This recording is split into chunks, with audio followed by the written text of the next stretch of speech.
Welcome, everybody.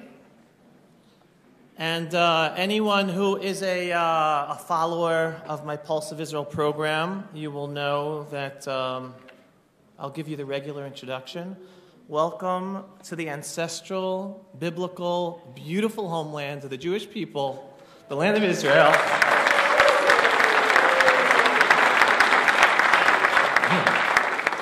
In our ancestral, biblical, beautiful, biblical, and indivisible capital since King David's time.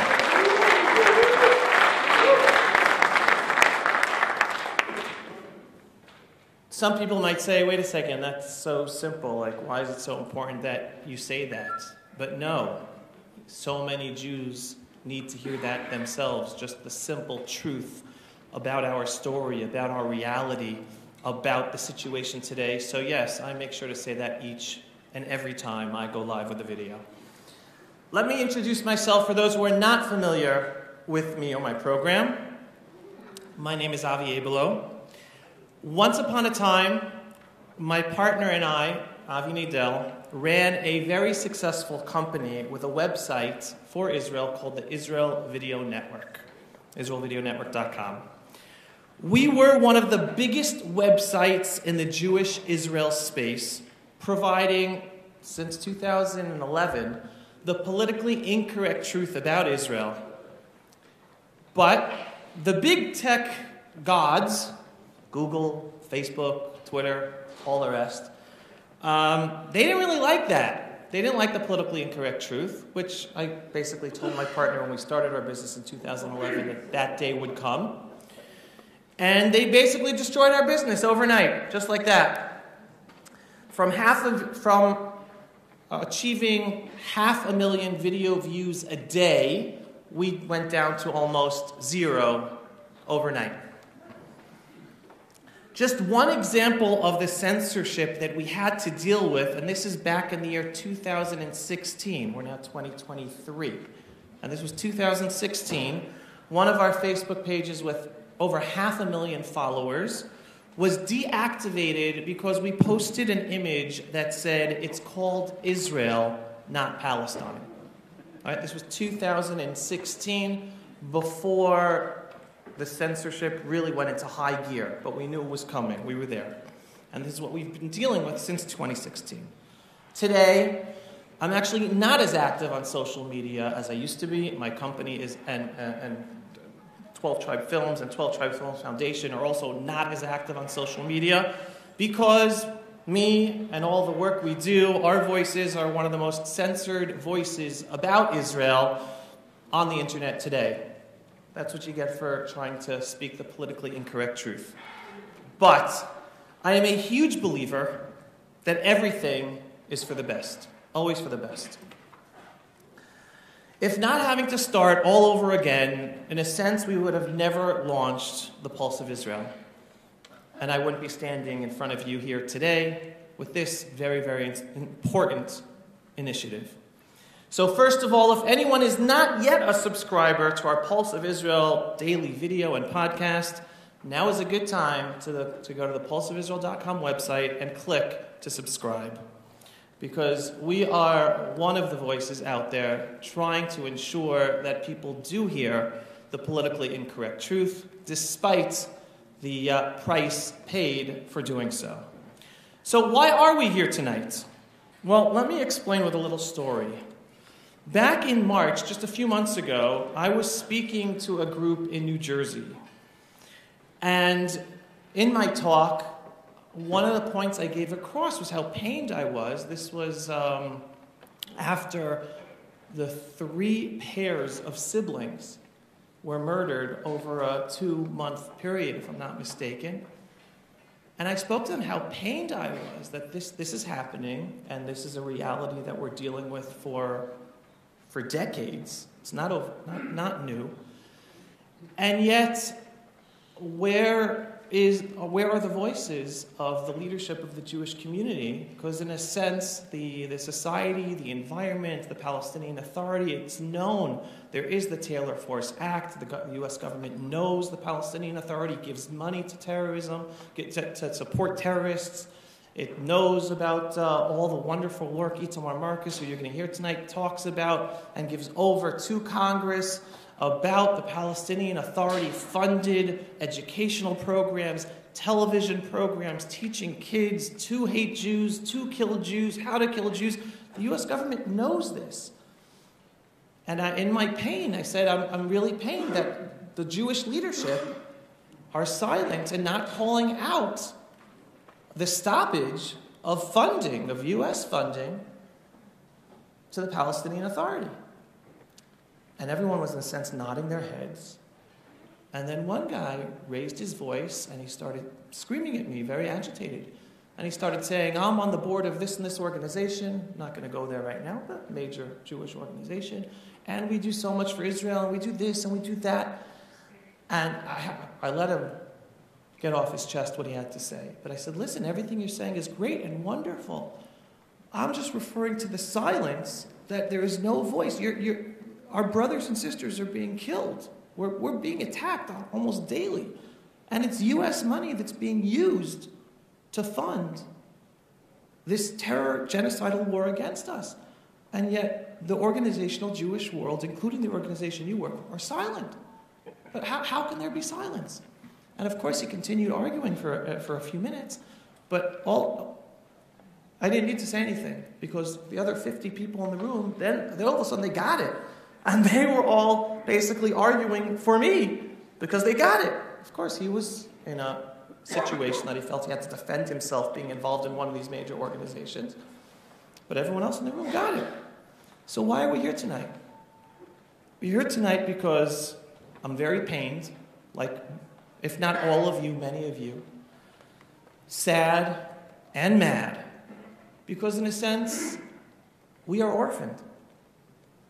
We're orphaned, both from organizational leaders, not many of them, not all of them, politicians, who allow this reality of a Jew-hating environment, society, to be around us day in and day out and treat it as normal, and not do everything to scream to the heavens to stop it, to save our lives. That's why we're here tonight. Two very timely articles just came out, in a sense, pointing out the exact message that I'm trying to give across tonight with our program, with the really star-studded lineup we have that you are all going to hear from. Article number 1, and someone's ears are going to perk, is titled Israel's American Frenemy, written by Melanie Phillips, who will be speaking here tonight. And the other one, titled Giving Progressive Anti-Semites the Benefit of the Doubt, written by Jonathan Tobin, editor of jns.org. And I highly suggest everyone Google both of those, or not necessarily Google, go straight to the jns.org website and read both of those articles and share them with everyone you can. So we are here tonight to highlight what many within our leadership, within the Jewish Israel sphere, are failing to do. And that is to simply call out the Jew-hating anti-Semitism that is behind the Palestinian national movement.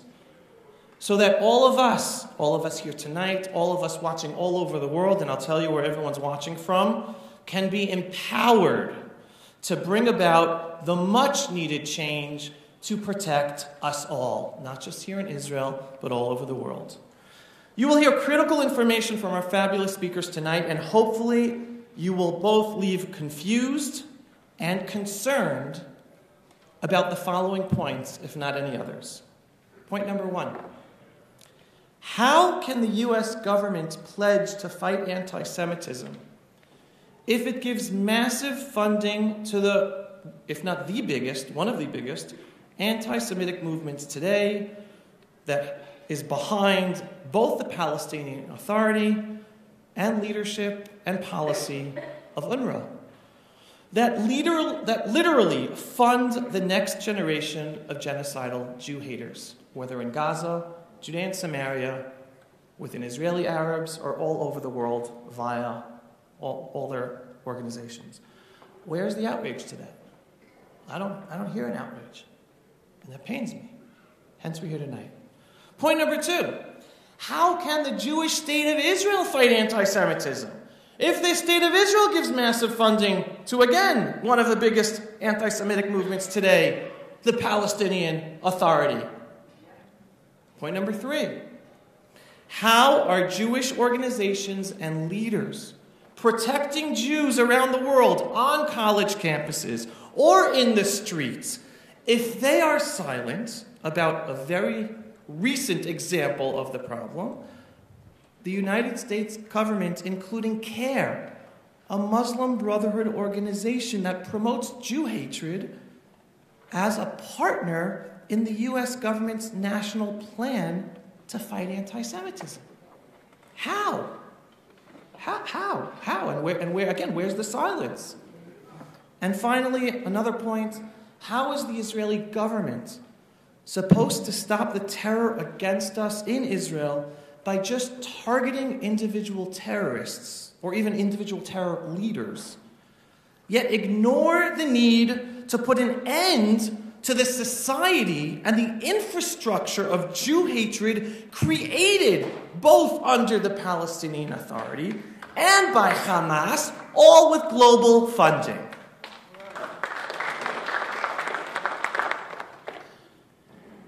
So to me, we're here tonight because I do not want those questions to be ignored any longer.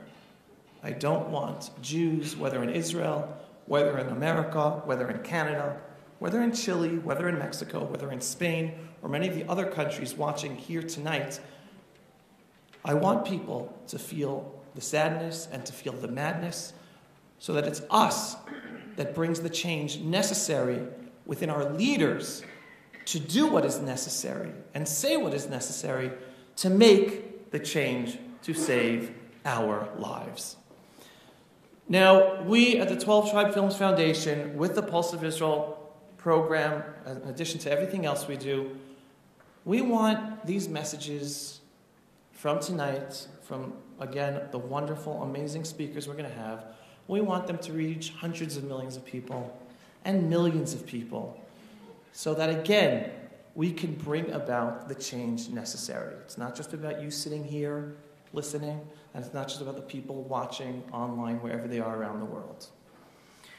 Now, let's get this conference started first with some inspiration, because again, the way I start my programs, and anyone who knows me, well, or doesn't know me, the Pulse of Israel is about sharing the inspiring, politically incorrect truth about Israel, the Jewish people, and the freedom-loving world. So we're going to start with the inspiration. And as I like to say, with it all, we are the most blessed generation of Jews in over 2,000 years. Finally sovereign in our ancestral homeland, with our own IDF army, able, with the ability to defend ourselves, whether it's always used properly or is a different question, but we have the ability to defend ourselves, something our ancestors could have only dreamt of. And this is a blessing we cannot take for granted, and we have to say thank you for every single day. And with that, something inspiration.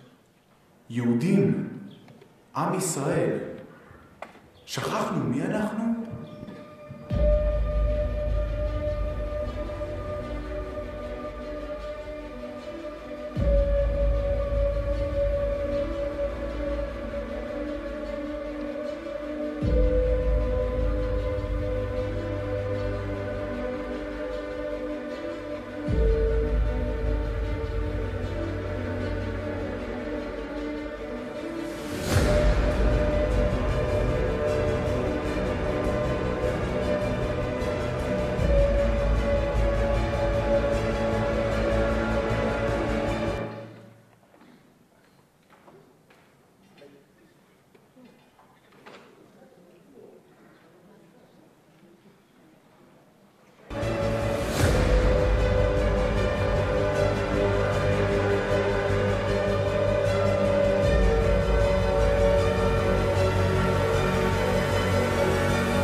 אנחנו הצלחנו לנצח במלחמות ישראל. מלחמת השחרור, מלחמת ששת הימים, מלחמת יום כיפור. כל מלחמה ומלחמה אנחנו ניצחנו. ואם היינו מפסידים אפילו מלחמה אחת, לא היינו כאן היום. אנחנו צריכים לזכור שהקדוש ברוך הוא איתנו, ולא משנה מה, אנחנו ננצח. למרות כל הסבל והכאב שאנחנו עוברים, אנחנו צריכים לזכור את ההיסטוריה שלנו. עם ישראל, תראו איפה אנחנו. אנטישמיות נמצאת בכל מקום. אנחנו צריכים להבין שאנחנו צריכים לעמוד על שלנו. אנחנו לא יכולים לסמוך על שאר העולם. אנחנו צריכים לעמוד על הערכים שלנו, על היהדות שלנו. להבין שלנו יש מדינה ואנחנו בעל הבית. רק אז אנחנו נוכל לקום בבוקר. ובאמת, להפנים את זה שאנחנו כבר לא צריכים לפחד, כי אתה יודע שאתה חי בביטחון. ואתה יודע שכל מה שאתה עשית זה המקסימום שאתה יכול לתת בשביל המדינה שלך, בשביל העם שלך ובשביל היהדות שלך. בשביל היהדות והעם והמדינה של כולנו. תעריכו את זה. תעריכו את מה שיש לנו במדינה שלנו. תסתכלו איזה נוף מרהיב. האנשים, הים, המדבר, ירושלים בירתנו. אין מקום יותר קדוש מירושלים.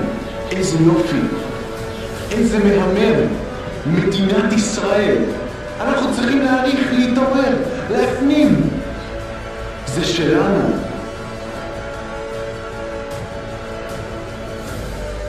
ובשביל זה אנחנו צריכים לקום בבוקר ולהילחם.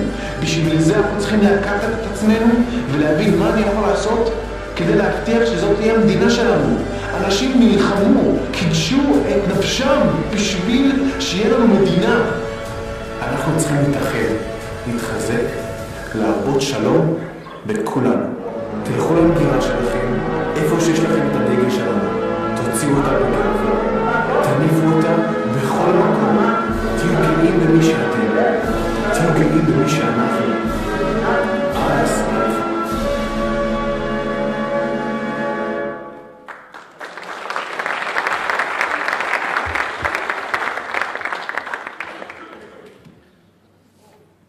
Besides being very happy that you are all here at this evening tonight and people all over the world are watching, a personal happiness and pride is my son made that.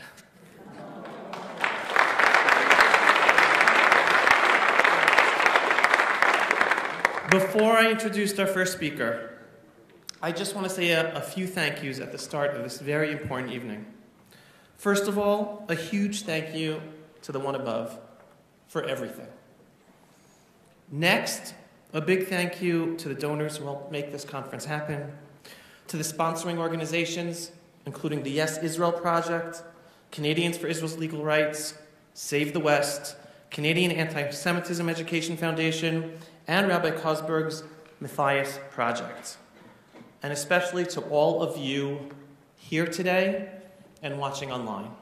And finally, a thank you to my parents.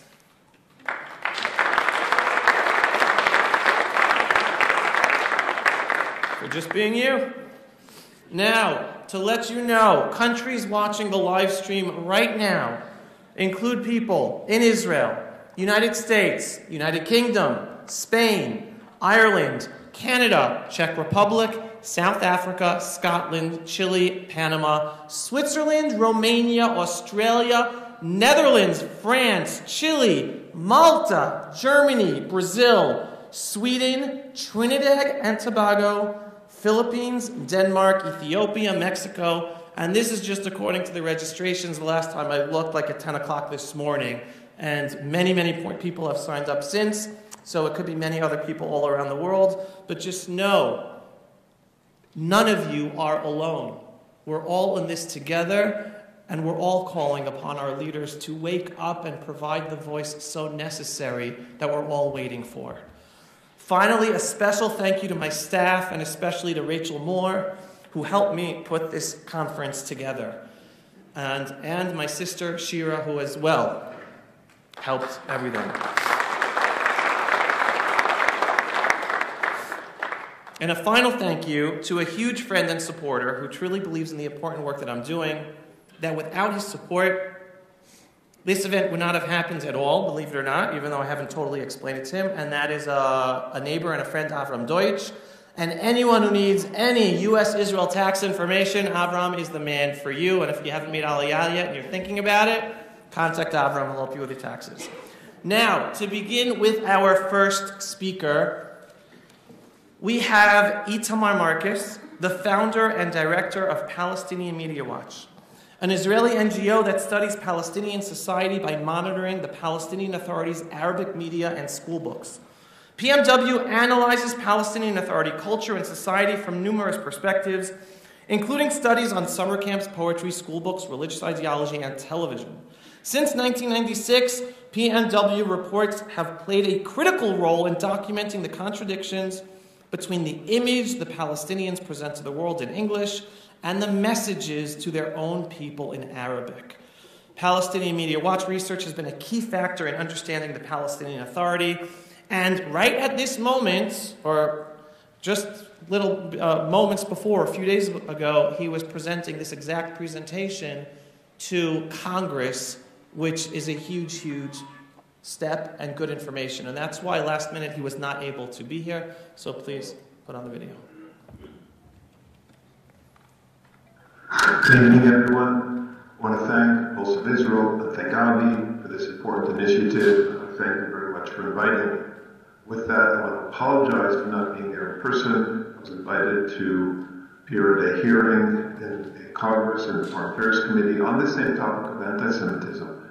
And that's why I'm very happy to bear this recording in advance for you so you can hear the message that I want to give you. Palestinian Authority anti-Semitism is not a collection of isolated examples of hate speech. It is a fundamental part of their ideology. It's systematically expressed and disseminated from the leadership and through all the frameworks the Palestinian Authority controls. There are two major parts of Palestinian Authority anti-Semitism, one being its political anti-Semitism and the other being its religious anti-Semitism. Palestinian Authority political anti-Semitism has a number of components. First, the Jews inherently are evil and threaten all of humanity, endanger all of humanity. Two, for this reason, the Jews brought anti-Semitism and hatred on themselves. And finally, the Europeans decided to solve their Jewish problem by getting rid of their Jews, by stealing Palestine, sending the Jews there, and creating a Zionist state. According to this ideology, the entire Zionist movement was initially a European movement in order to get rid of the Jews. Now, listen to this in their own words. This is an interview with a researcher that PATV thought was important to broadcast 3 times already in 2020. اليهود في طبعهم أنهم متعالين لا يقبلون بالآخر، دائما منطوئين على أنفسهم. الأوروبيون كرهوهم وأرادوا التخلص منهم، فكانت إحدى مصالح الدول الأوروبية التخلص من اليهود. فبدأت فكرة قاموا الدولة لليهود وفكرهم قائم على عنصرية جعلتهم مكروهين في أي مكان. فكر الصهيوني قائم على أنهم شعب الله المختار في بروتوكولات حكماء الصهيون. Okay, so here you hear the kernel of this ideology. The Jewish racism, the Jewish arrogance, Jews were hated everywhere, and nations of the world wanted to create a state in order to get rid of Jews. Now, here's something that Fatah produced. This is an educational documentary that Fatah produced. Listen to the messages that Fatah is telling the people about the Jews. هناك في أوروبا يقيم القوم خياماتهم وأماكن سكنهم. جيتوهات ضيقة تبنى أعمدتها على الانفكاك عن البشر غرورا واشمئزازا من أغيار لا يرتقون إلى مكانتهم. من أناس هم أفاعل أبناء أفاعل حسب رؤيتهم. هناك تحاك كل مؤامرات الاستغلال المادي والبشري للغير، ويكره سكان الأرض جيتوهات القوم ومخازن تصدير الحقد والاستغلال. Jews were hated, they were the warehouses of hate and exploitation. Jews were hated because of the way we were. These are the messages coming from the PA and from Fatah to their people. Other quotes in this documentary about the Jews: the Jewish tribe led the project to enslave humanities, the Jews allied with the Nazis to accumulate wealth. Jews say only we are people, others are animals. But the key is Jews were hated because of their racism and filthy behavior. Jews brought anti-Semitism on themselves. They deserve to be hated. This is the message from the PA. And it comes from the top. Here's Mahmoud Abbas. He appeared and numerous times he's talked about this, but here's one of the times where he said that the Jews suffered 10 centuries of massacres and the Holocaust, and what caused it? It was their social role in usury, banks, etc. So 10 centuries of massacres, according to Mahmoud Abbas, including the Holocaust, we brought on ourselves because of our social role. This is, see, it's coming from the top of the Palestinian Authority and getting down to everyone. Now here is a very good expression of this, of the summarizes this entire aspect of Palestinian ideology.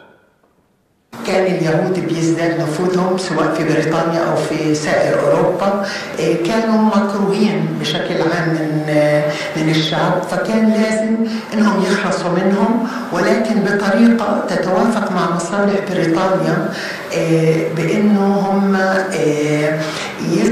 Okay, they had to get rid of their Jews, but they needed to do it in a way that would also serve their interests. So they planted the foreign body in their homeland. This is where the idea of Israel being a colonial implant, a settler colonialism comes from this ideology. And we see it said from all different parts of Palestinian society and disseminated on their television to the masses as well.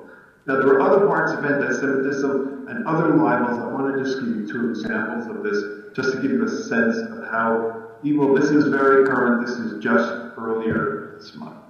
وانا بستذكر ايضا نقطه مهمه جدا، الهولوكوست المفتعل حقيقه. وانا زرت ذلك المكان وشفت فيلم وثائقي بانه كان تنسيق بين هتلر وبين الحركه الصهيونيه ليقوموا ادعاء. Okay, Hitler and the Jews worked together. The Holocaust was fabricated. All of these things which we thought were history, everybody. But this is continuing today, currently on the Palestinian Authority official media and disseminated to the people. Now, another example just recently made on Palestinian TV. وانا اريد ان اذكر بمقوله للمجحومه جولدا مائير، احدى مقولاتها التسع شهيره، وهذا انا اتمنى ان اصحو يوما ولا اجد.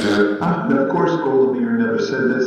The purpose of all of this demonization, the Jews threaten Palestinians, the Jews threaten Arabs, the Jews threaten Muslims, Jews threaten the whole world. This is the message coming from the Palestinians to the people. We have a right to hate the Jews because everybody hates the Jews. That's the message that comes across. Now, one example of this, it continues to today. It's not just history the Palestinians are talking about. Here we have on Palestinian TV in January this year, but it's all the time. We are defending the honor of all humanity against the neo-Nazism that does not stop at the borders of Palestine, but threatens the international peace at all levels. The Jews threaten international peace at all levels. We threaten everyone. This is the message from the PA to their people. Like I say, this threat of Judaism continues until today, according to them. I want to end with Mahmoud Abbas at the United Nations last month. He said many hateful things. Most of them were missed by the international community, and this is the one I'm going to focus on, this particular ideology. Look at what he said, exactly this message which I'm telling you. إن بريطانيا والولايات المتحدة قررتا إقامة وزرع كيان آخر في وطننا التاريخي، وذلك لأهداف استعمارية. والحقيقة أن هذه الدول الغربية كانت تريد أن تتخلص من اليهود وأن تستفيد منهم في فلسطين. تضرب عصفور. Two birds with one stone: get rid of your Jews, solve your Jewish problem, and create a colonial implant. This is Mahmoud Abbas' fundamental message of Palestinian Authority ideology. That's why the state of Israel exists. Now, how effective has this political anti-Semitism been by the Palestinian Authority? It's been unbelievably effective. Look at this. This is a poll taken by ADL. It was a poll in 2014, but I'm sure it's even worse today. Palestinians and others were asked, true or false, people hate Jews because of the way Jews behave.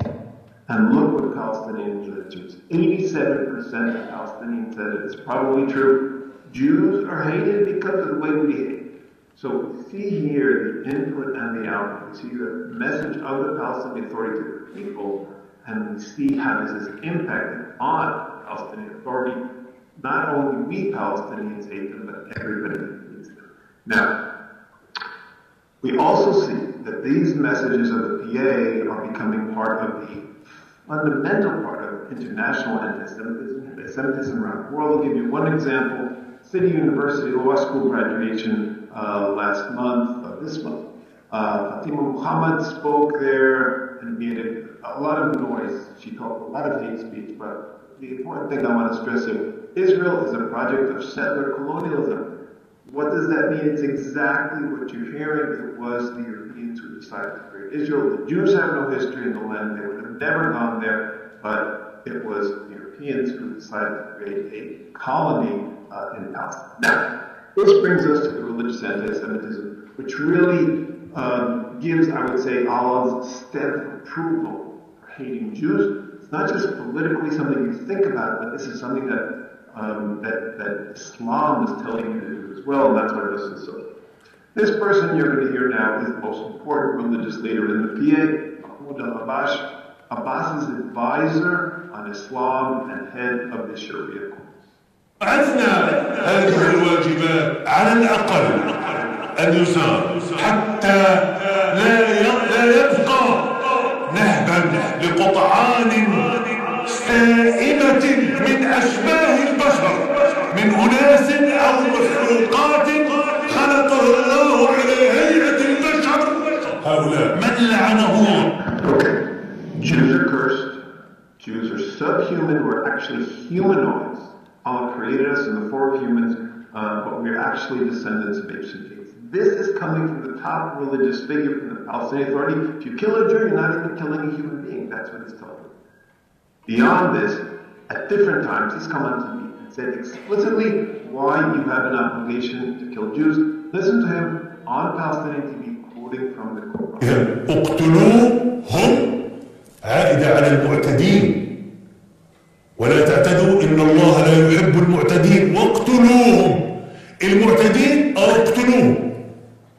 Okay, Allah doesn't like the transgressors, therefore they should be killed. Now, who are these transgressors? Then he specifies people who take your home, your land, your property, your honor, a whole list, 10 items, or 10 groups of people who deserve to be killed.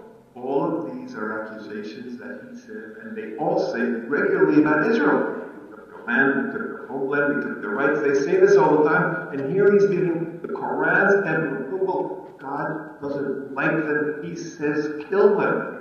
That's what he said at the end. And at the end, he even quoted another source from the Quran, kill them wherever you find them. Wherever you find an Israeli land, you kill them. This is what he's telling Palestinians, top religious figure, not Hamas. This is the top figure in the Palestinian Authority. The Mufti of the Palestinian Authority also corroborated this message. Sharia obligates a Muslim to wage jihad against defeating Jews because they took their land. Same messages coming from all the top of the religious leaders. And then we get this as well on community TV. Allah delight us with the extermination of the evil Jews. Extermination. It's not just fight them, it's exterminate them, save the world from the problem of the Jews. That's the message. The world will be better off without the Jews. At the end of time, there will be no Jews. It's the Muslims' obligation to fight and exterminate the Jews. And of course, it's not just Jews, it's the evil Jews. The Jews deserve it because they are so evil. Now, how effective is Palestinian Authority anti-Semitism? I showed you before that one poll question, but in total, this was the continuation of that poll. Palestinians were the most anti-Semitic population in the world, according to the ADL poll. 93% of Palestinians who answered probably true to the majority of the anti-Semitic stereotypes. Worse than Iraq, Yemen, Algeria, Libya, the worst in the world. Palestinian Authority are the most anti-Semitic population because of the teachings of the PA. Now, what's the result of this? The result of all of this is that Palestinians really, truly believe it's the right thing to do to kill Israelis, even civilians, and I want to give you two examples of this.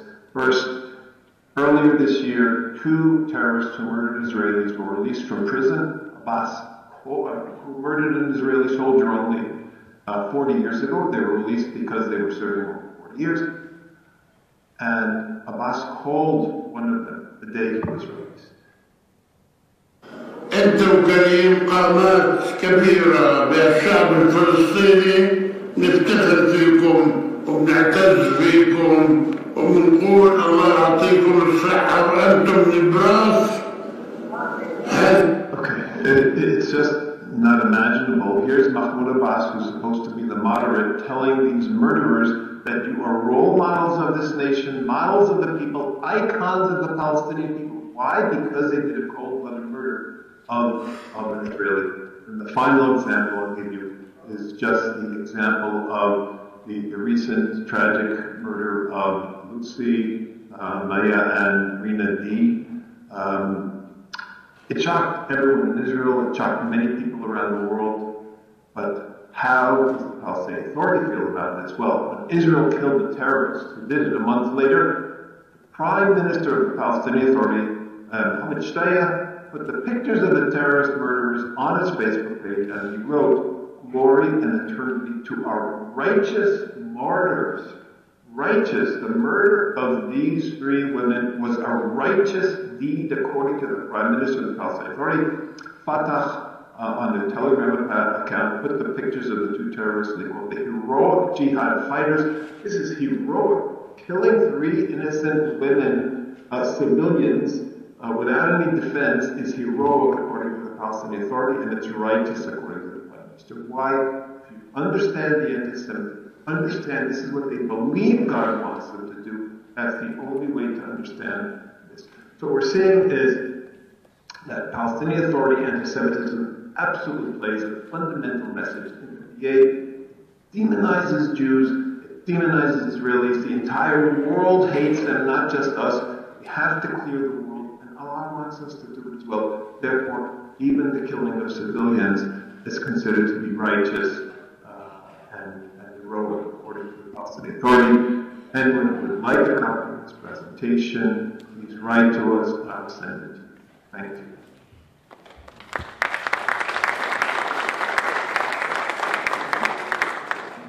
So again, it boggles my mind how all this information is out there. I imagine Israeli government officials know this very well. American government officials know this very well, at least some of them. European government officials. And yet this information is totally ignored. Totally ignored. And we're the ones who pay the price. And just to give another also recent example following what Itamar just said, I want to show you this short clip that some of you might have seen, if not all of you, but it's still so important and I want everyone around the world to see it. And it's a clip that I helped put together together with David Bedeen, who also does amazing, amazing work exposing all of this information. So, please.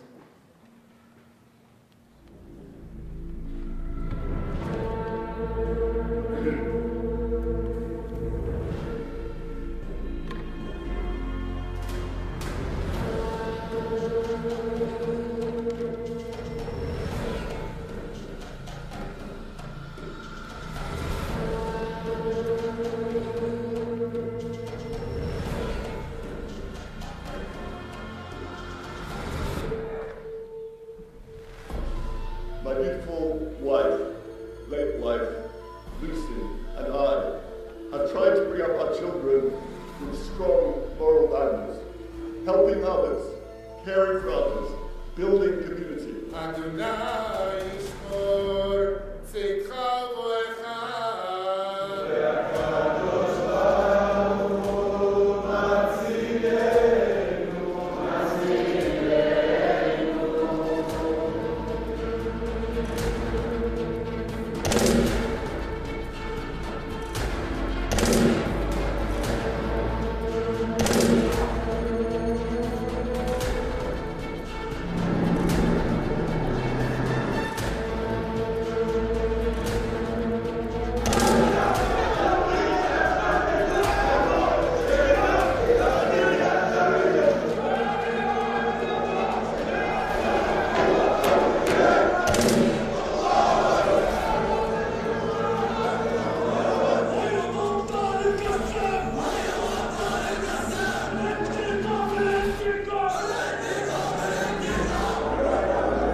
ולשאול אותם בעצם שני שאלות. אחד, מה הם חשבו שהם ישיגו מהפעולה הזו? ושנית כל, מה החזון הסופי שלהם לעולם, לשיפור, איך הם רוצים לשפר את העולם במה שהם עשו? شعورنا اليوم رد على المجندات اللي عملوا فيهم وطفوهم بعد ما سحلوا الحرائر اللي في الأقصى. هذا أقل رد طبيعي يعني. هن مجندات بس هاي أقل رد لازم.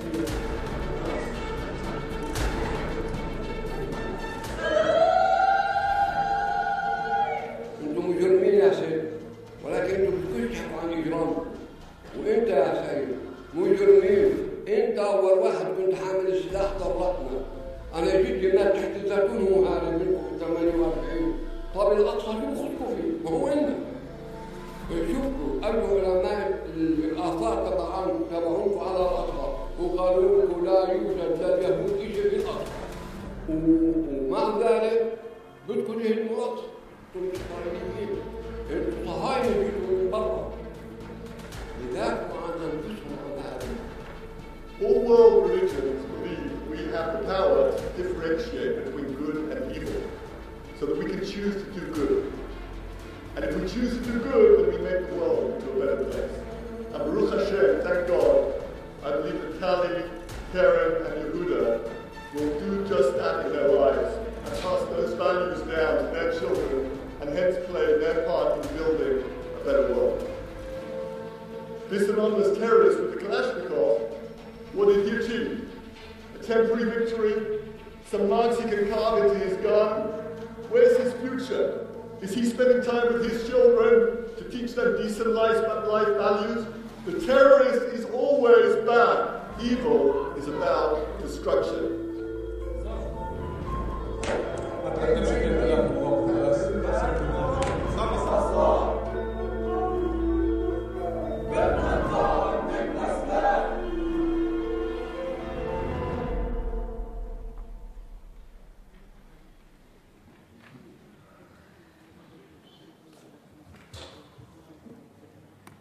I don't know how many of you have seen that video or not. The footage from the funerals, from the parents, actually taken by staff hired by David Medina. Unbelievable, this really critical work he does. And again, you're seeing the mother, the father, the child. That's the society. That's what we live with.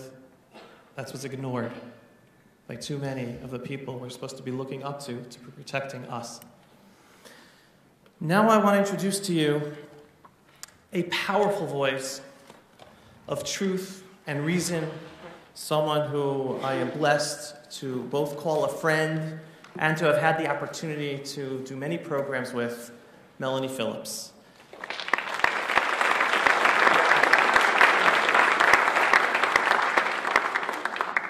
Melanie is a journalist, broadcaster, and author, is Britain's best-known and most controversial champion of traditional values in the culture war. Her weekly column, which currently appears in the Times of London, has been published over the years in The Guardian, Observer, Sunday Times, and Daily Mail. She also writes for the Jewish News Syndicate, is a regular panelist on BBC Radio's The Moral Maze, and speaks on public platforms throughout the English-speaking world. Her first novel, The Legacy, which deals with conflicted Jewish identity, anti-Semitism, and the power of history, was published in 2018 along with her personal and political memoir, Guardian Angel. Her previous books include her 2006 bestseller, Londonistan, about the British establishment's capitulation to Islamist aggression, and The World Turned Upside Down, The Global Battle Over God, Truth, and Power, published in 2010. Everyone can follow Melanie's work at her website, melaniephillips.substack.com. With that, please, Melanie.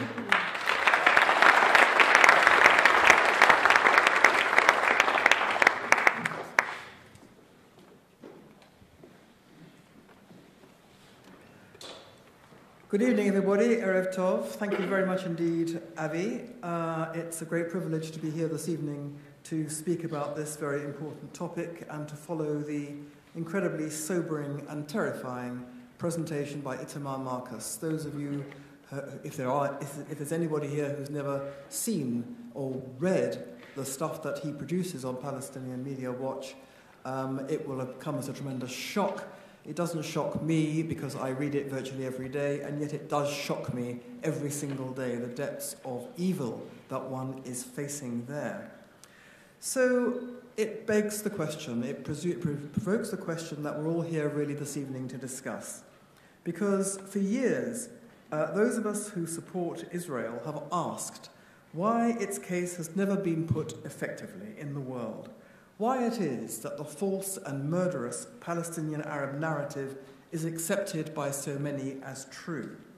And people also ask why the diaspora is now experiencing a tsunami of anti-Semitism throughout the West. And the answer to both those questions is a failure of collective Jewish leadership both in Israel and in the diaspora. Now, currently, there's great concern about the Biden administration in the United States. It continues to support and incentivize the Palestinian Authority while diminishing the severity of Palestinian Arab attacks on Israelis. It continues to restrain Israel from building homes for Israeli residents in the disputed territories of Judea and Samaria, and it continues to try to empower Iran. Only today I was reading that the Biden administration has now reinstituted the boycott of Israeli companies in the disputed territories. I called it, as Avi has referred already in my most recent piece for the Jewish News Syndicate, I refer to the United States as something that we should now regard as a frenemy. Israel benefits from association with the United States benefits from association with Israel, but the Biden administration is a hostile entity now and should be regarded as such. Now, why has this situation arisen? Why does the Biden administration think like this? Why do progressive people throughout the West think like this? Well, there are many reasons. There are specific ideologies at play on the left. The narrative that the left tells itself about the West being mired in the original sin of colonialism, and for this purpose, Israel is part of the West. In America, as you may know, the majority of American Jews vote Democrat, and the Democratic Party has slid towards quite overt Jew hatred and Israel hatred. And throughout the diaspora, particularly in Britain, where I come from, diaspora Jews really just want to fit in and keep their heads down and don't want to rock the boat. And I'm afraid, especially in Britain, they grovel to those in power.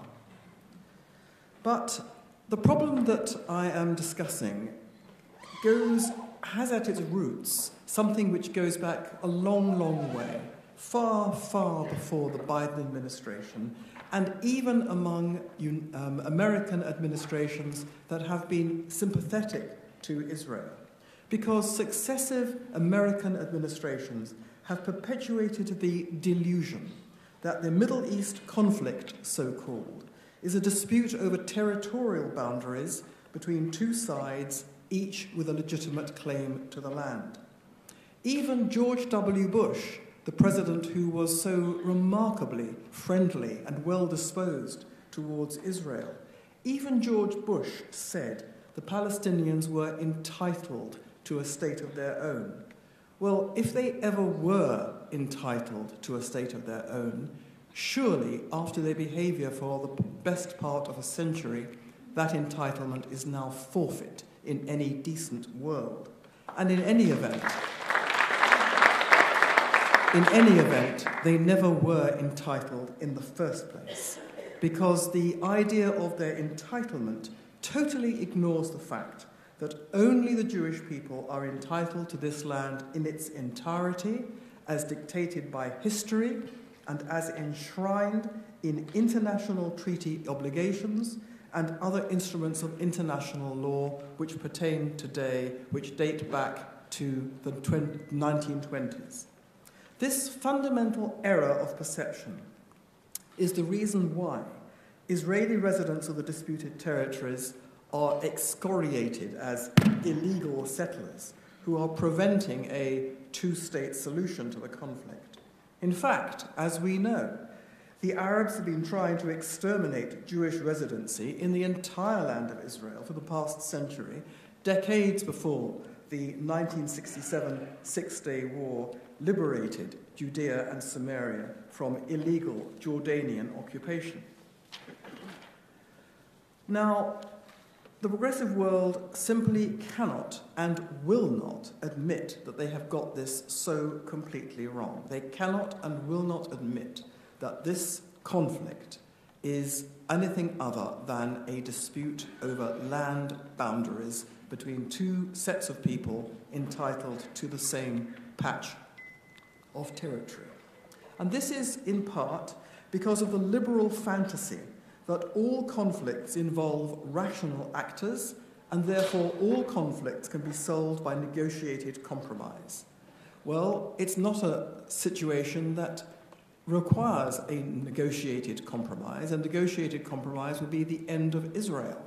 Israel, unsurprisingly, does not wish itself to be exterminated.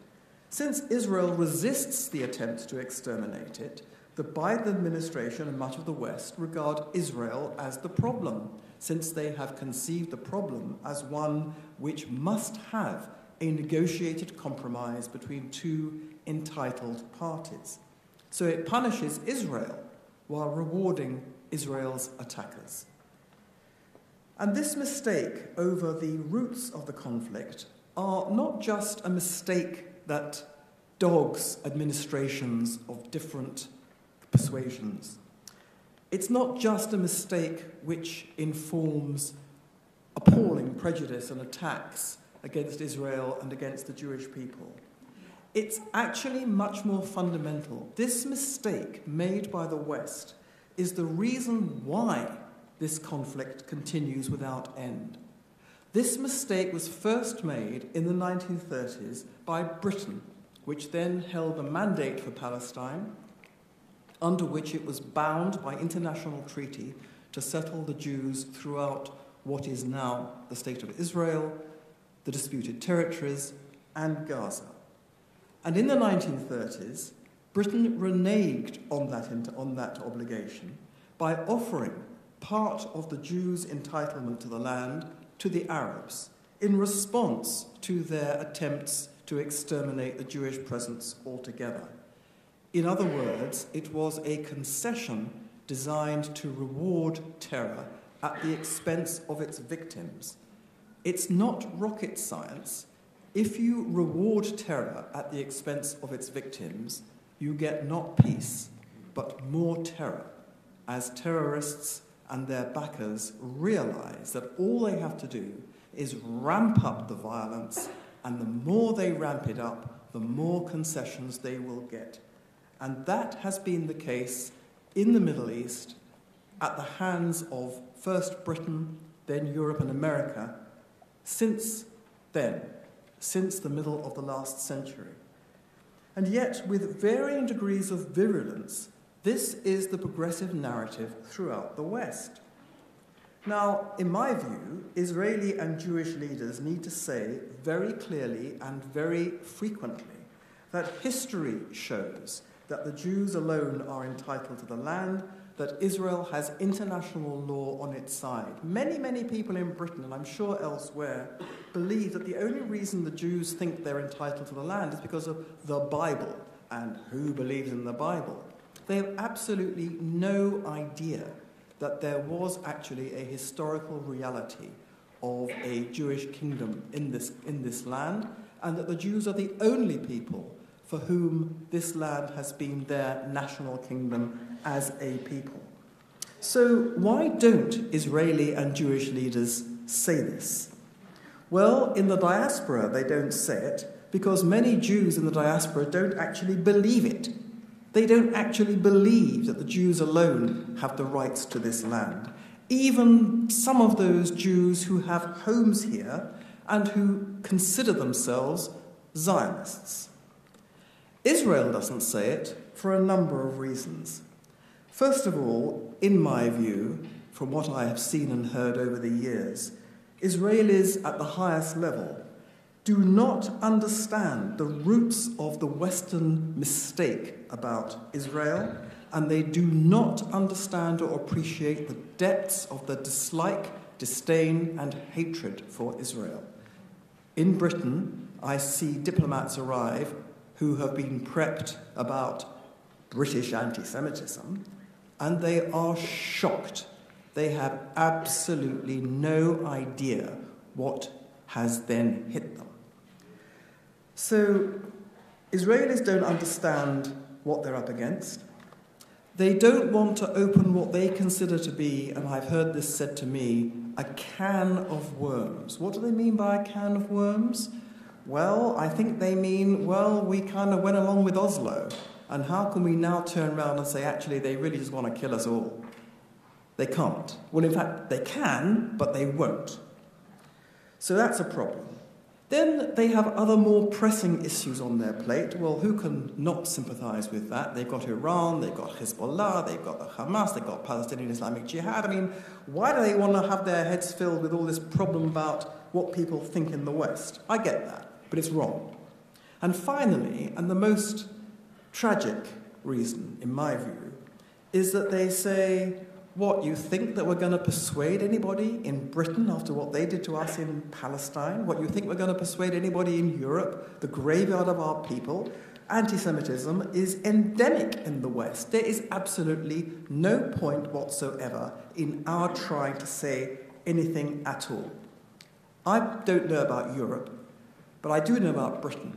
And I'm absolutely confident, I have said this to these people in the past, these Israelis who say this, I have said that if you were to make the case properly, the dynamic, the political atmospheric dynamic in Britain would change overnight, to which the Israelis say, Britain, you don't know what you're talking about.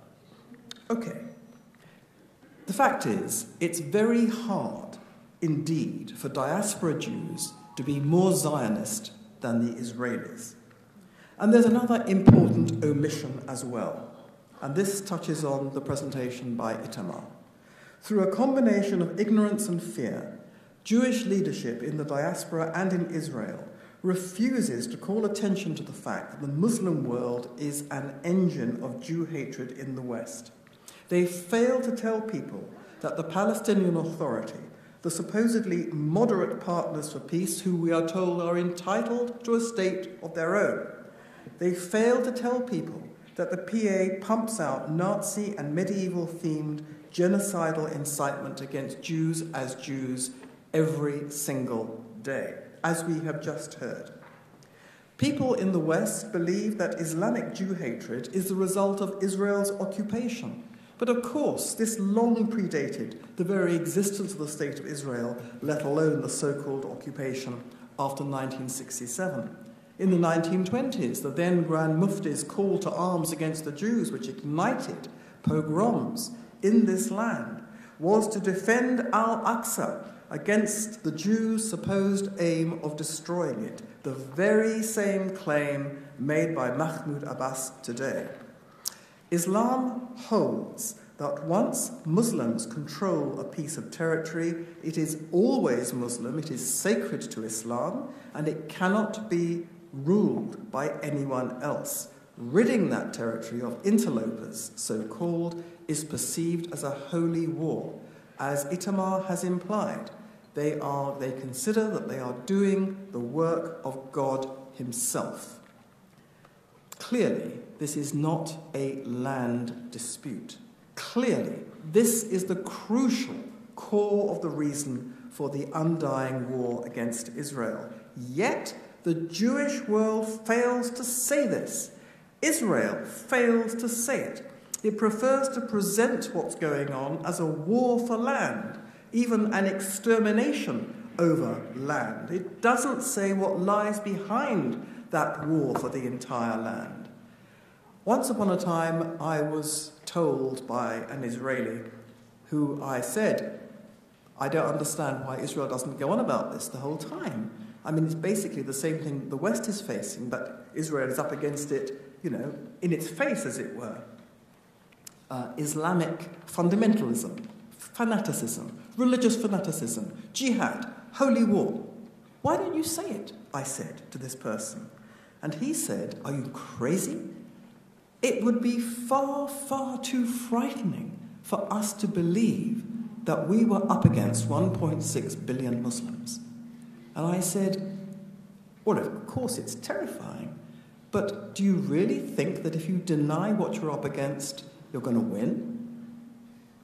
To which, of course, there was no answer except, you really don't understand how difficult this all is. Nor do Israeli leaders tell the world of the genocidal incitement pumped out by the PA. Israeli leaders make very little use of Itamar Marcus's PMW resources. Rarely, if ever, do they draw attention to the theological roots of Palestinian and Muslim Jew hatred.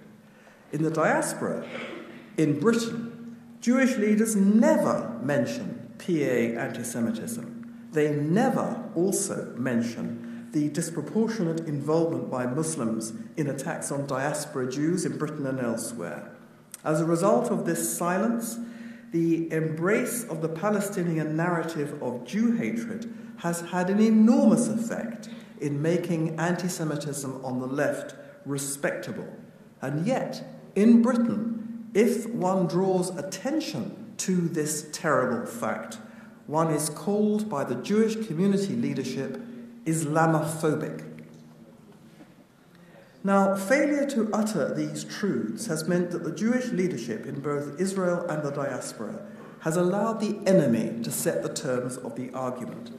It makes us all play defense, and playing defense always is to lose the argument before it even starts, because you are arguing on territory dictated by the enemy. Playing defense is foolish. We need to get off this back foot and go onto the front foot. Not responding to the lies, not saying, why are you being so beastly to us, we're the victims here. No. That's playing on the territory dictated by the enemy. And it's to lose the argument before it even starts. What the Jewish world should be doing is proactively taking the enemy down. We must do this by educating the ignorant on the one hand, and on the other, delegitimizing the malevolent. What do I mean? Well, there should be a strategy for educating the ignorant public. I believe there is considerable room for improvement in the public attitude by simply telling them facts of which they have absolutely no idea, such as Israel's legal, historic claim to the land as validated by the international community. We need to show that Israel has justice and truth on its side. In Britain, I don't know about anywhere else, but in Britain that really matters. They believe that Israel is on the wrong side of justice and law. If they were shown that Israel is on the right side of justice and law, it would create at the very least a discussion. At the very least, people would start to think, oh, there's another side. And that's at the very least. We should be talking about the ethnic cleansing of Jews from Arab lands. We should be using phrases all the time like Jewish refugees. We should be reclaiming the language from the hijack that's taken place. We should be talking about Arab colonialism. Whenever we say the word colonialism, we should preface it by the word Arab. It's not us who's being the colonialists, it's them. We should talk about the brutality of Palestinians to Palestinians, the jailing of their journalists, the killing of their homosexuals, the treatment that they inflict upon women and girls. We should be setting out how Israel is so vital for Western interests. What would happen to the West if Israel were to lose, if Israel were to disappear? We should be calling out our enemies by name, both governments, including our so-called friendly governments, and individuals. We should be asking why Britain and America have uniquely incentivized aggression, murderous aggression, by rewarding, ignoring, and sanitizing it. Why the West is forcing Israel to negotiate with those who teach their children to hate and to murder Jews as Jews. We should be accusing the West for appeasing fanatics and thereby promoting terrorism, causing the Middle Eastern impasse and the murder of countless Israelis. We should be asking why the West is silent over the anti-Semitism rampant in the Muslim world by the Palestinians and more generally in the Muslim world. We should be asking why the United States, the United Kingdom and the European Union are active accessories to this incitement by funding the Palestinian Authority, giving them the money to teach their children to hate and to murder. We should be asking why the world still invests the United Nations with any authority when it is actually a mechanism for empowering dictatorships and rogue states. We should be reclaiming the word Zionist for the moral high ground. We should be teaching people that Zionism is simply Jewish self-determination. We should be teaching people who really think that Judaism is just a religion, and why does a religion have claim to a piece of land? I mean, people in Britain really don't get this. So we should be teaching them that Judaism consists of a kind of three-legged stool: the people, the book, and the land. These are inseparable. It doesn't mean you've got to be a Zionist to be a Jew. It doesn't mean you have to be observant to be a Jew. But it does mean if you knock away any of these legs, Judaism disintegrates. And to be hostile to Israel or to Zionism is therefore to be hostile to Judaism. We need to show that to be anti-Israel is to be anti-Jew, that to be anti-Israel has the same unique qualities, the same unique properties as anti-Semitism throughout the ages, and how anti-Israelism has made Jew hatred respectable. We need to say loud and clear that anti-Semitism is not the equivalent of Islamophobia, that the claim of Islamophobia is weaponized to launder anti-Semitism. We need to say why anti-Semitism is unique. Now, would any of this have any effect? Because people are very skeptical. It's all too big, it's all too overwhelming, we can't do much. Well, I think this overlooks one weapon at our disposal, and that weapon is what I would call the Achilles heel of the Western progressive. The Western progressive does not care about the people that the Western progressive says they care about. They don't care about the wretched Palestinians. If they did, they would be campaigning every day against the Palestinian Authority for what it's doing to its own people. They don't care about women in the Muslim world or any of these causes. What they care about is not so-called victims of oppression, but they care about their own image to themselves and to others as being moral, decent, and above all, highly intelligent, smart. That's what they care about, and that is their weakness. We need to focus on this Achilles heel, their narcissistic self-regard as people of conscience and as people of intelligence, and we need to show that they are neither, that they are the opposite of those things. We need to ask in terms and by name why they are supporting those who oppress women, why they are supporting those who lock up their political opponents, why they are supporting those who throw gay people off the top of high buildings. We should be asking these supposed progressives why they are backing racist ethnic cleansing in a future state of Palestine. They accuse us of ethnic cleansing. We know this is completely ludicrous, out to lunch. Throw the accusation back at them on the basis of truth. The Palestinian Authority and others in the Palestinian cause tell us not one Jew in Palestine. Not one Jew. Now, Western progressives don't know this. If they know it, they don't register it. They don't process it. So they have to be asked, why are you backing ethnic cleansing in a future state of Palestine? I can tell you what happens one-on-one when I have said this to people who think like this. They recoil. They can't process it. They say, what are you talking about? They have no idea what I mean, so I spell it out. And then they say, no, that's not what they say at all. Binational state, this and that. And you drill down and you say, this is what they've said, this is what Mahmoud Abbas has said, and then they fall silent and they change the subject and you're no longer the most popular person in the room. So we have to educate the uneducated, delegitimize the delegitimizers, and position Israel at the forefront of the global battle for civilization. In my view, such an approach would instantly alter the dynamic of Israel bashing. Many people just don't know what they don't know. And one may say, well, this is not going to have much effect. But it is much, much harder to lie when the truth is out there. In conclusion, we have lost the battle because we have never, ever had a coherent strategy to match that of the other side.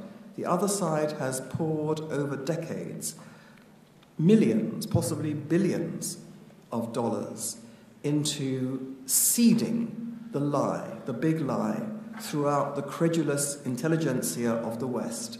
They have deployed every conceivable weapon in the armory of public relations, propaganda, whatever you like to call it, and they have succeeded. And meanwhile, we have been bleating, why are you being so horrible to us? We have never had a strategy. It's unbelievable, but we have never had a strategy to counter this. Those responsible for funding and inciting fanaticism have never been held to account for what they have done, and they are, as a result, continuing to do so. I believe it is high time for this to change and to hold our leadership's feet to the fire. Thank you very much.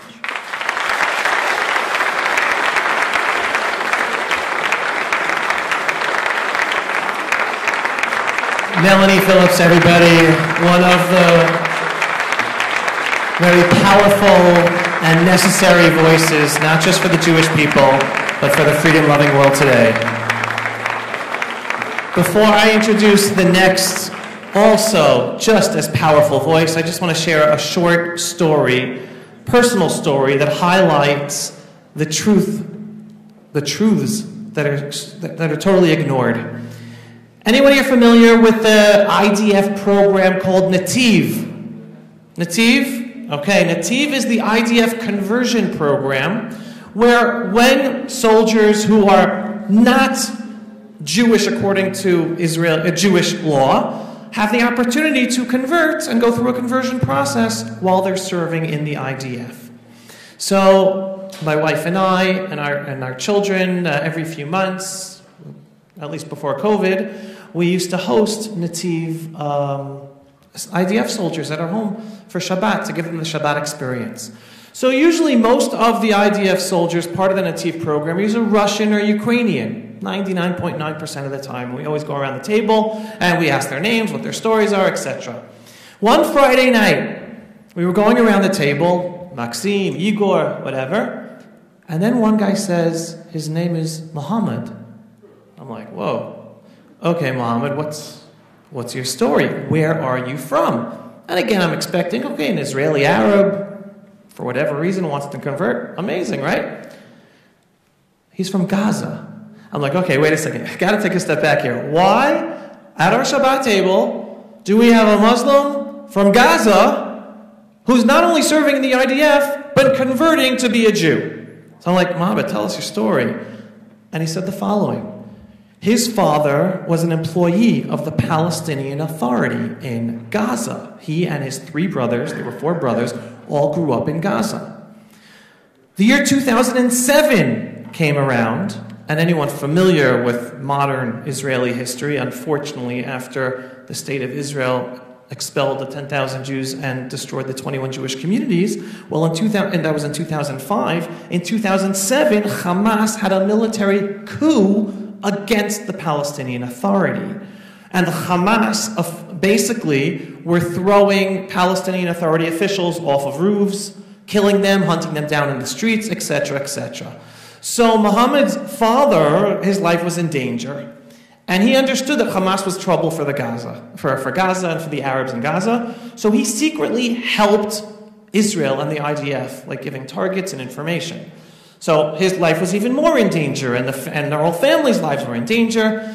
So the state of Israel, again, things that don't get told in the media, secretly saved and snuck Muhammad, his siblings, his father and mother into Israel, gave them Israeli citizenship as a thank you for helping Israel in fighting Hamas.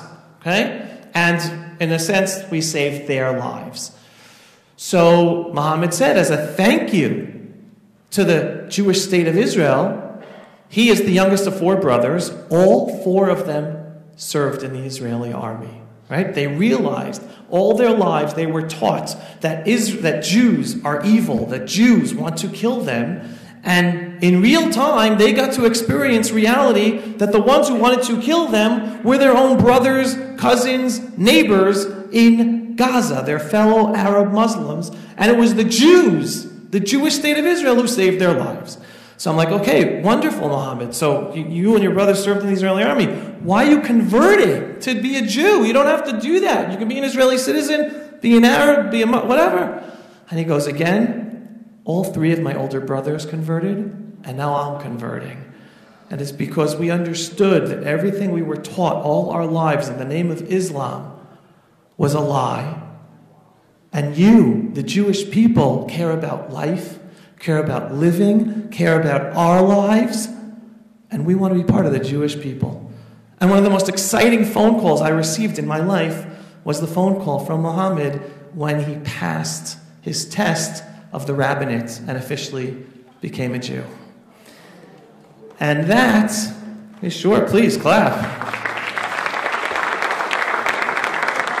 And if you ask me, that little story encapsulates the reality of our situation here in the Middle East, that the establishment media ignores 110%, and that unfortunately our own Jewish leaders and Israeli leaders do not even take the time to tell in order to get this true story across about us, about our situation, about who's the good guy, who's the bad guy, etc. Now, to invite up the next powerful speaker and columnist in our time, Caroline Glick. I imagine everybody knows Caroline.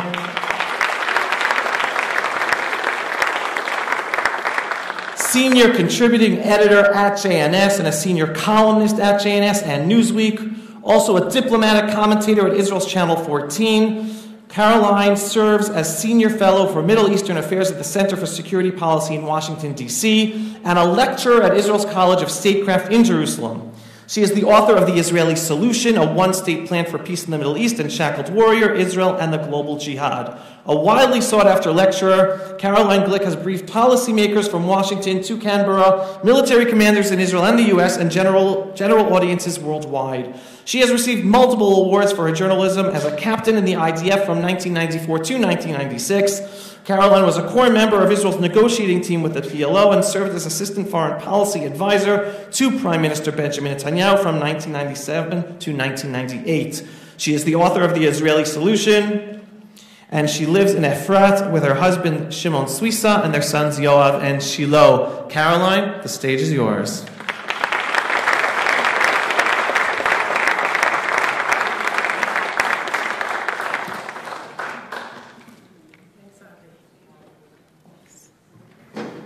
I want to thank Avi Abelov for hosting this very, very important conference, and I want to thank, and the Pulse of Israel, and I want to thank all of you for coming and participating, both you guys here at the Begin Center and also all the people tuning in on Zoom. I'm really happy to be here. I didn't think I was going to be able to come because of crazy conflicts in the schedule this afternoon, but I was able to do it, and so I want to start with something that I found out recently. It didn't surprise me, but I think it encapsulates one of the biggest problems that we face with the Palestinians and with Palestinian anti-Semitism that goes sort of under almost everybody's radar. So the Palestinian Authority, which is the PLO, it recently, in recent years, established something that they call the Palestine Heritage Trail. The Palestine Heritage Trail goes from south in Hebron to north in Shechem, Nablus, and it claims to be exposing to those who walk it the history of ancient Palestinian civilization in the land of Palestine. And the thing that's so amazing, there are many, many things that are amazing about the concept of a Palestine Heritage Trail. The first one is that it's completely nonsensical from both a topographical perspective and complete fabrication from a perspective of human development in the land of Israel over the last millennia. Because as anybody who studies human development in the Near East will show you that peoples developed in this area from west to east. And all of the development of human civilization in the area went from west, from the Mediterranean, up to the Sumerian mountain ridges and the South Hebron Hills. So that from a historical perspective and a topographical perspective, it's both nonsense and it's nonsensical and counter-historical. One of the things that the Palestinians do on their trail is they destroy all of the markings of the trails to actual historical sites that Israel has developed over the past 100 years. Anytime that they see a rock that shows go this way to the ancient site, they throw it at the bottom of a wadi or whatever, and they destroy.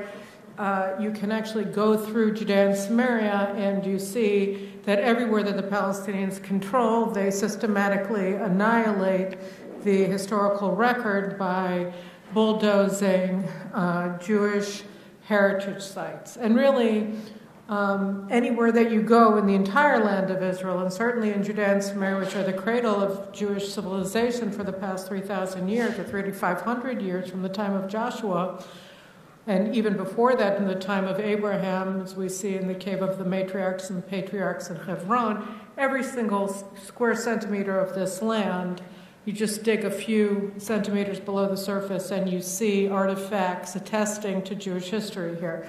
But nobody's ever found an ancient Palestinian coin anywhere, because there aren't any.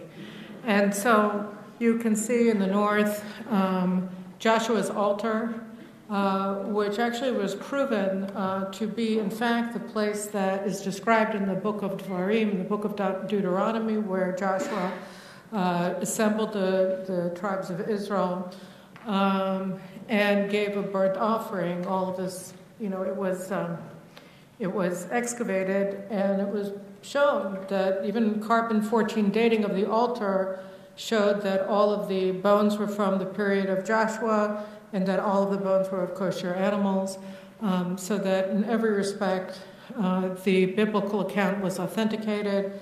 The ancient capital of Samaria, of the kingdom of Israel, Samaria, has been renamed Sebastia by the Romans, of course, but the Palestinians are developing the ancient site of Sebastia as a Palestinian heritage site. They're wrecking all of the evidence of the capital of ancient Israel deliberately, and by the way, with the support of the UN and South Korea and other foreign governments that are funding and underwriting the establishment of the Palestine heritage site at Sebastia.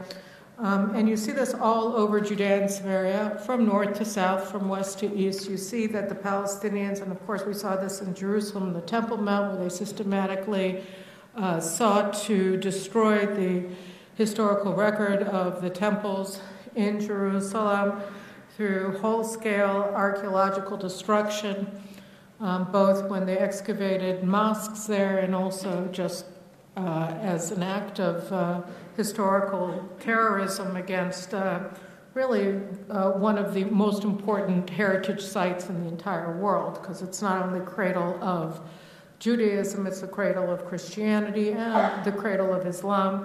But this is something that they do systematically to physically wipe out the historical record of the Jewish people, of Jewish civilization. And then, as we see in Samaria, as we see in Joseph's altar, which I forgot to mention, they're turning it into a barbecue site.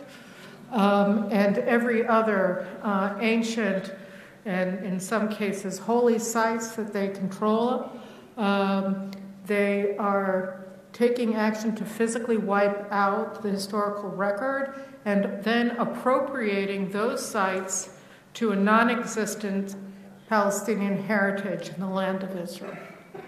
And, we see this then in university campuses throughout the world where you have Arab and anti-Israel scholars of the Near East who insist that there's no record of Jewish civilization in the land of Israel, and also that today's Jews are not the descendants of the biblical Jews, even though there are simply mountains and mountains and mountains of historical evidence attesting to the fact that we are, in fact, the descendants of the people of Israel, not to mention genetic evidence from DNA testing over the years that show that all of the priests, for instance, all of the Kohanim have a common Y DNA strand and a common paternal ancestor. So scientific, medical evidence all attest to that, and the Palestinian narrative is based not only on an erasure of Jewish history, but also on the appropriation of that history to themselves. And I would argue, and then what I started to say was that Palestinian or supporting Palestinian academics throughout the world then write books claiming that the truth of the Palestinian narrative and the mendaciousness of Jewish history. And I would argue that this is the most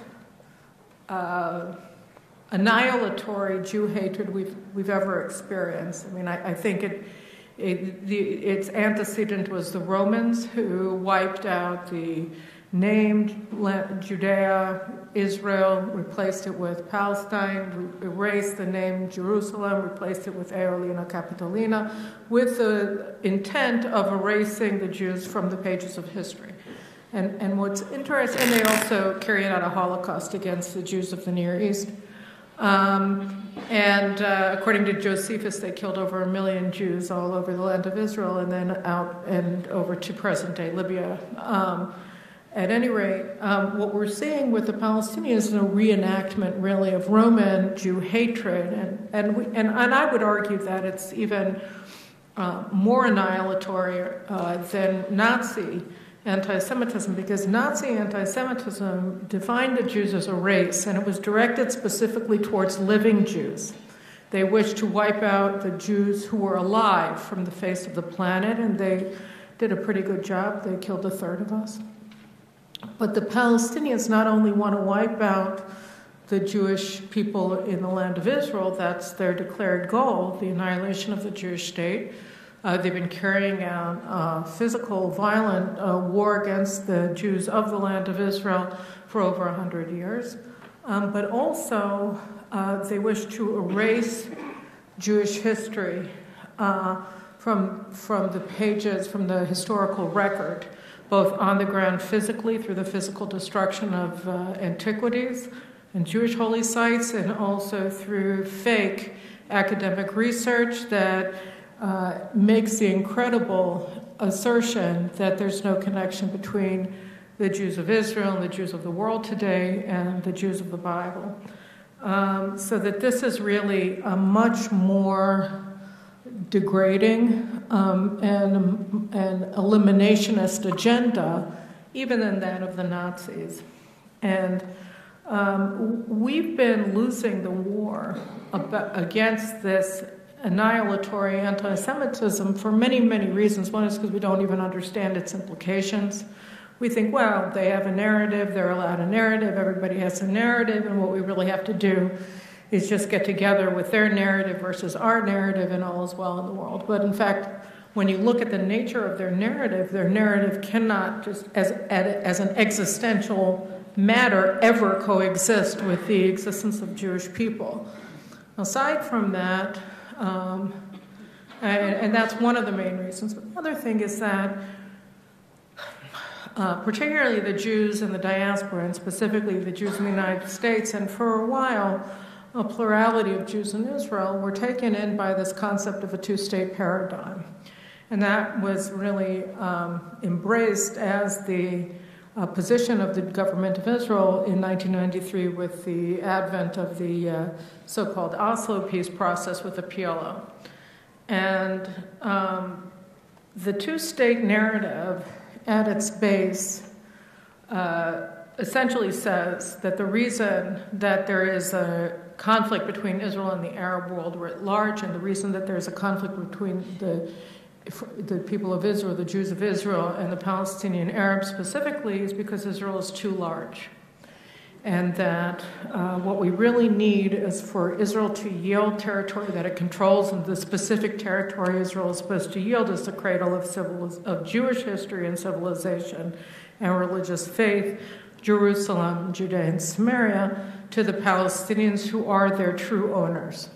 So when you look at the nature, the basic assumption of the two-state solution, so-called, you see that what it involves is a whole-scale adoption of the Palestinian appropriation of Jewish history and erasure of Jewish history from the land of Israel. So people who refer to Israel as colonialist occupiers or Jewish community as settler colonialism, etc., what they're doing is they're embracing out of whole cloth this concept that we are not native to our native land, that our history doesn't exist, and that their appropriation of our history is more legitimate than our actual history, which is why, I mean, among other things, you see that the Biden administration's representative to the Palestinian Authority, the Palestinian Affairs Unit of the U.S. Embassy, which they're doing everything to present as an independent entity, despite the fact that it isn't a consulate. He runs around Judea and Samaria with Palestinian Authority officials visiting ancient Palestinian heritage sites. So you see that, and its base, the two-state narrative involves embracing the Palestinian narrative, which again is the erasure of Jewish history, erasure of Jewish rights, and the appropriation of that history and those rights to Palestinian Arabs. And we don't really think about that because we don't think it through. We want to get to yes, as they said at Harvard negotiations program, or we want to have peaceful coexistence, two states, a Palestinian state and the state of Israel's living side by side in peace. But we fail to recognize that that's simply impossible because the Palestinian story that they tell themselves involves a co-optation and an erasure of Jewish history. So that's really, I think, the base of our issue here. And I want to say, just on this subject, two more things. One is, there's been a lot of talk about increasing cleavage, increasing alienation between Israeli Jews and diaspora Jews, and particularly American Jews, and it's all around the issue of the so-called two-state solution, that the overwhelming majority of American Jews support the division of the land, and they believe, as J Street leader Jeremy Ben-Ami and Barack Obama have called for, Israel to receive tough love from the United States. Of course, I never really understood what the concept of tough love is other than wife abuse. But I think that we're seeing a lot of that these days from American Jewish leaders, unfortunately, because I don't think that they fundamentally understand the problem here. And the problem here, as we're seeing with the BDS directed against Americans who support Israel on college campuses and corporate boardrooms and throughout really ever-widening circles in the United States, seeks to demonize American Jews as Jews because they commit the unforgivable crime of supporting Israel.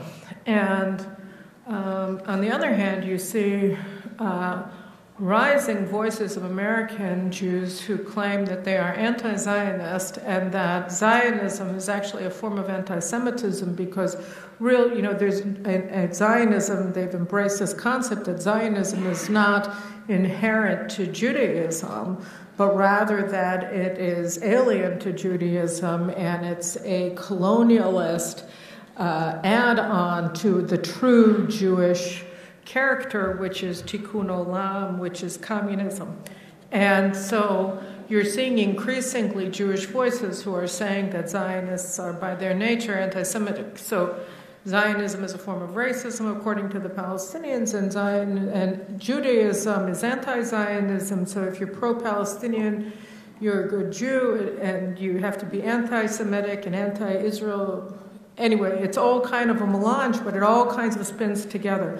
Because one of the things that the Jews in the diaspora, increasingly in the United States, but not only, don't recognize, is that they simply cannot explain themselves to themselves without Israel, without Jerusalem, because Jerusalem has always been the center of Jewish identity. And this is why, of course, if you go into any synagogue throughout the world, whether it's in Timbuktu or Tashkent or Tennessee, you're always going to see the ark pointing towards Jerusalem, and you're always going to have a Torah scroll in there telling the story of a very particular people, our people, and their birth in the land of Israel, their enslavement in Exodus, and their journey in the wilderness for 40 years on their way back home. And that story of the Jewish people is found in every synagogue, so that if you divorce your Jewish identity from that, from the ark pointing towards Jerusalem and to the Torah, which tells your story, and you say that actually this story is fake, it's not yours, it belongs to somebody else. Palestinians say that they're the Canaanites or the Jebusites or the Philistines. It doesn't matter, of course, that the Canaanites and the Jebusites disappeared from the pages of history 3,000 years ago, or that the Philistines disappeared 2,700 years ago. They are, as Arafat said, the descendants of the Jebusites. And by the way, Rachel, the wife of Jacob, was his grandmother. And the Jews have no relationship whatsoever to any of our patriarchs. So the American Jews who are going in this direction don't recognize that the only place that they'll end up is assimilated and with no Jewish identity. And they will depart from the Jewish people because on just the most basic level, they can't explain why they're Jewish anymore.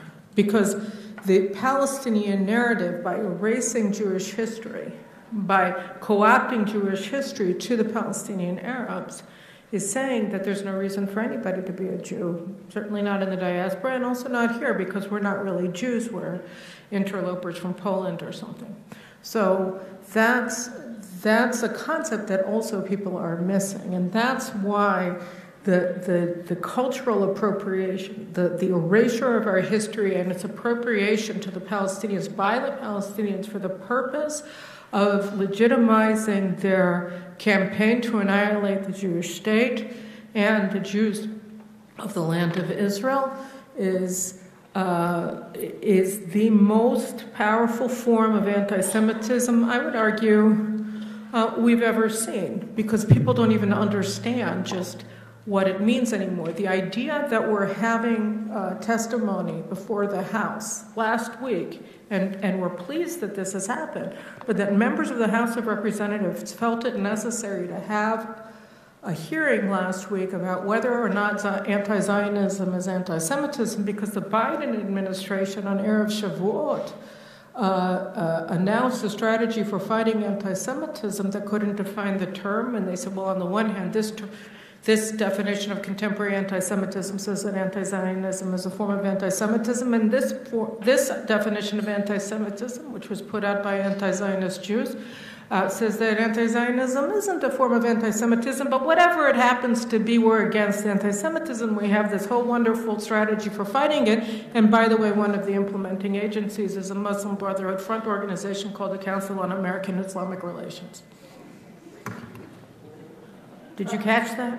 Anyway, the point is that, if the very concept that you can say that erasing Jewish history, that appropriating Jewish history to a people with no history in this land, and then saying that the Jews have no right to this land, and that the country itself that we established here is illegitimate, and that it can only exist at the pleasure of people who have just erased us from the pages of history, is a form of anti-Semitism. I mean, like, if you cannot recognize that, then you have embraced a narrative that is more hostile to Jews even than the Nazi narrative that all Jews have to die, because not only does it seek the annihilation of the Jewish people in Israel through war and abroad through confusion and seizing the very rationale for them remaining Jews, you're saying that anybody who opposes what you're doing is immoral, and he's a colonialist and an imperialist and a racist. So this is the truth about the narrative, and we see it again with all of the official policies of the Palestinian Authority. We see it in their curriculum in the schools, and we see it everywhere else. And when we look at attacks against Jews throughout the world, whether again it's in London or Paris, whether it's in Uruguay or in San Francisco or New York, almost, obviously, there are Nazis around who'd be happy to kill Jews, as we saw in Pittsburgh, as we saw in other places, we saw in San Diego, we see it in many places, but we also see that the rallying call increasingly of Jew haters when they attack Jews physically throughout the world is Palestine. They say that we're oppressing the Palestinians, we've seized their land. The Jew sitting at a cafe in Los Angeles seized Palestinian land, and of course he did, because if he goes to synagogue and his arc is pointing to Jerusalem, then he's rejecting the legitimacy of their cultural appropriation and erasure of Jewish history. So obviously he's complicit, because Judaism itself is complicit with Zionism, because Judaism is Zionism. So, I congratulate Avi for this conference, because I think that the better we understand the existential nature of the Palestinian war against Israel and what it signifies for Jews in Israel and throughout the world, the more able we will be going forward to fight it. Because, as Melanie said, right now, we basically, we're not even showing up to war, not to mention winning it. So I think in this war of ideas, we have to start with the basic idea, which is that the land of Israel screams out the truth in every centimeter, which is that this is the land of the Jewish people, and we are the Jewish people. So with that in mind, I thank you all for coming, and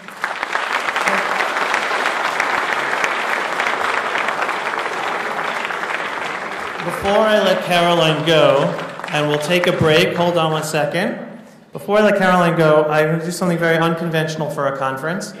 First of all, I just want to say a very special thank you, because you really made every effort to be here tonight, even though you were supposed to, but then you had other conflicts that were then taking you away, and you came anyway. So a real hakarat tov, thank you very much. And for the unconventional thing, we're going to take a selfie, everybody. This is Avi Abel of the Pulse of Israel. Ready? So everyone smile. Done. I want to build upon the insanity of our situation that Caroline so eloquently was explaining to us and take it a step further. And this is something that I like to say, and anyone who follows my programs probably hears me say it every once in a while.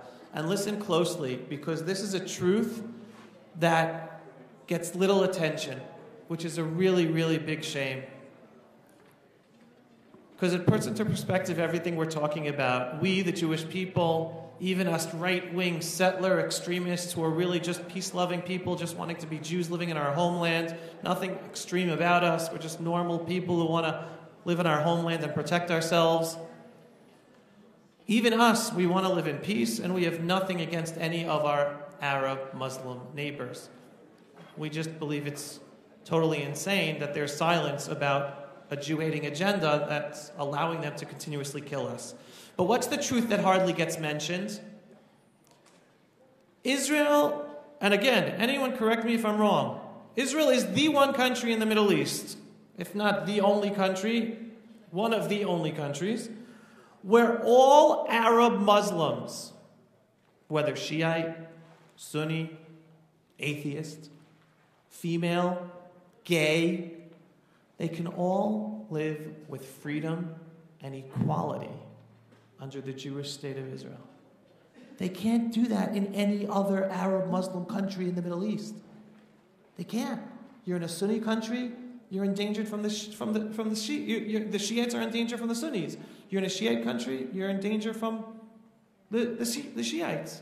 You're a woman, you don't have freedom and equality like Arab Muslim women have in Israel. Israel is the only place.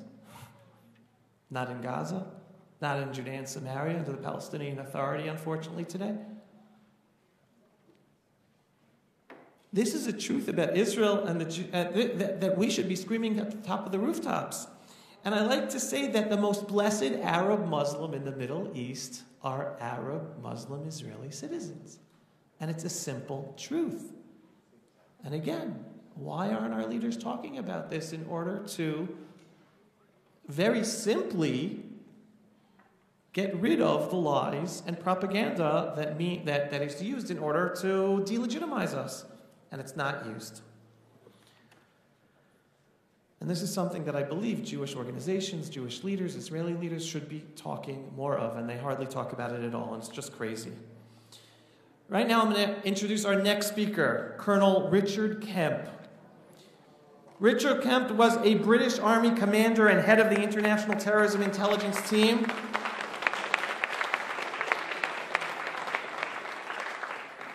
In the UK Prime Minister's office, he was also chairman of the Cobra Intelligence Group. During his military service, he fought in Northern Ireland, Afghanistan, Iraq, and the Balkans.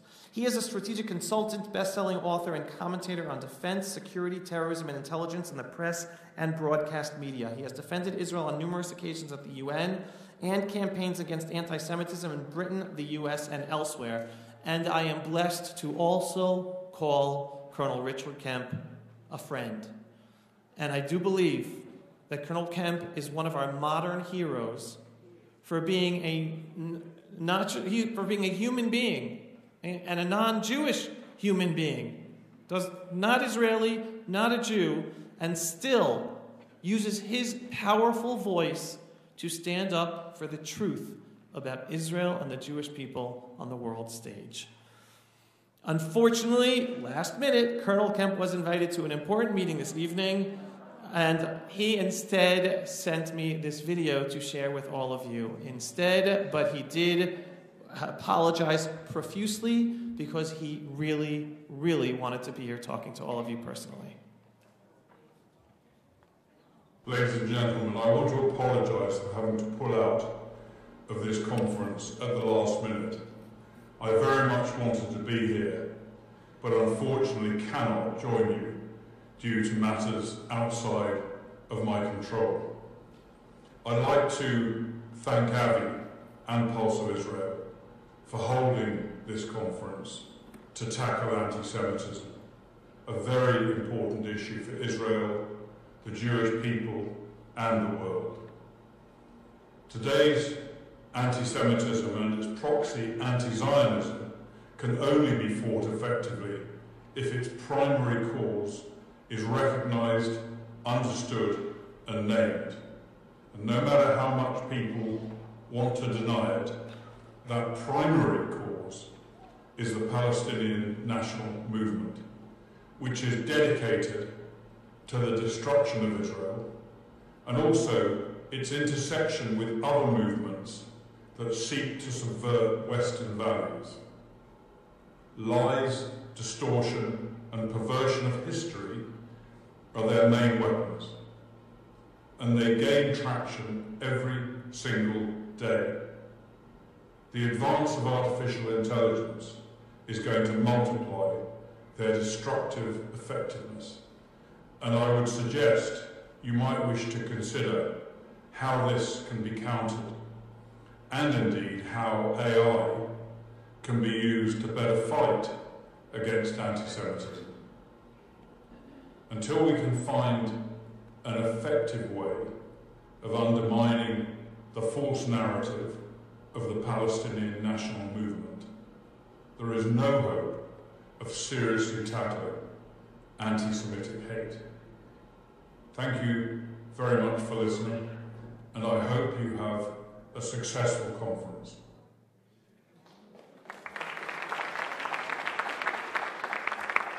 As anyone who has ever heard Colonel Kemp, and especially tonight, knows, he gets it. He gets it, and I'm so thankful for him for his message that he's sharing with us tonight to all of us. And my blessing, one, is that he continues to use God continues to give him the strength to use his voice to make as big of a difference as possible, and that our leaders can be inspired by him standing up for us, even though he, in a sense, does not have skin in the game. I want our leaders, who do have skin in the game, to learn from Colonel Kemp and voice that as well. Thankfully, Colonel Kemp is not the only non-Jewish leader who gets it and is vocal and active in trying to help us. And thanks to my work with Ruth Lieberman and Sarah Pillay and the Yes Israel Project, we have many friends in Washington who also get it, and I want to share one of them with you right now.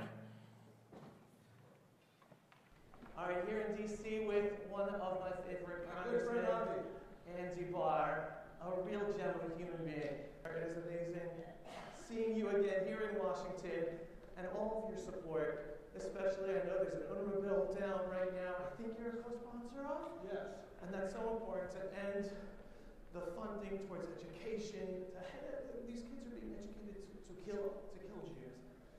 And this enforcement of Taylor Force is so important. That's right. And in fact, we brought this up when we were in Ramallah with the PA, and we said this is not just an executive branch issue. For Congress, we don't want any funds to go into the West Bank to the PA as long as there is a policy of paying terrorists. We want to protect American taxpayers from funding terrorism. 100%. I know you're running counter to the bar. Yeah. All right. I'm going to say thank you very much. So, crazy day on Congress today, and I had a chance to meet and talk with Congressman Barr, a real true friend of the Jewish people in the state of Israel, as he was running from one committee meeting to another committee meeting here in the Capitol. And I just want to end this video segment, this Pulse of Israel video segment, in just reinforcing the message of focusing how blessed we are. Each and every one of you. I mean, personally, I'm standing here in front of the capital of the freedom-loving world with its ups and downs, meeting with congressmen and senators who are at the center of making decisions that impact all of us. And I'm blessed. I'm blessed to be able to be here and meet with these people every once in a while First time since 2019 because of COVID. But I just want to say thank you to God. Thank you for allowing me to work with wonderful people and Ruth Lieberman and Sarah Blake and the Yes Israel Project, which is about strengthening the U.S.-Israel strategic relationship and making relationships and educating congressmen and senators about the truth regarding Israel and the Jewish people so that they're not swayed by the headlines, which is 99.9% wrong and libelous against Israel and Jewish people. So thank you, God, and you. Always be appreciative of everything. But even more, I thank God that I live in Israel, that I'm raising my children in Israel, that the Jewish people are alive and well, that the Jewish state of Israel is alive and well, with all the ups and downs and all the challenges. And we have plenty, both external and internal. But with it all, never throw the baby out with the bathwater.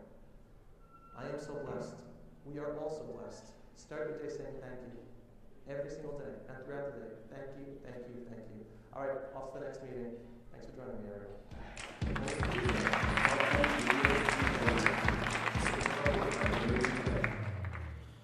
So thankfully, Congressman Barr is not the only one, and we have other friends there.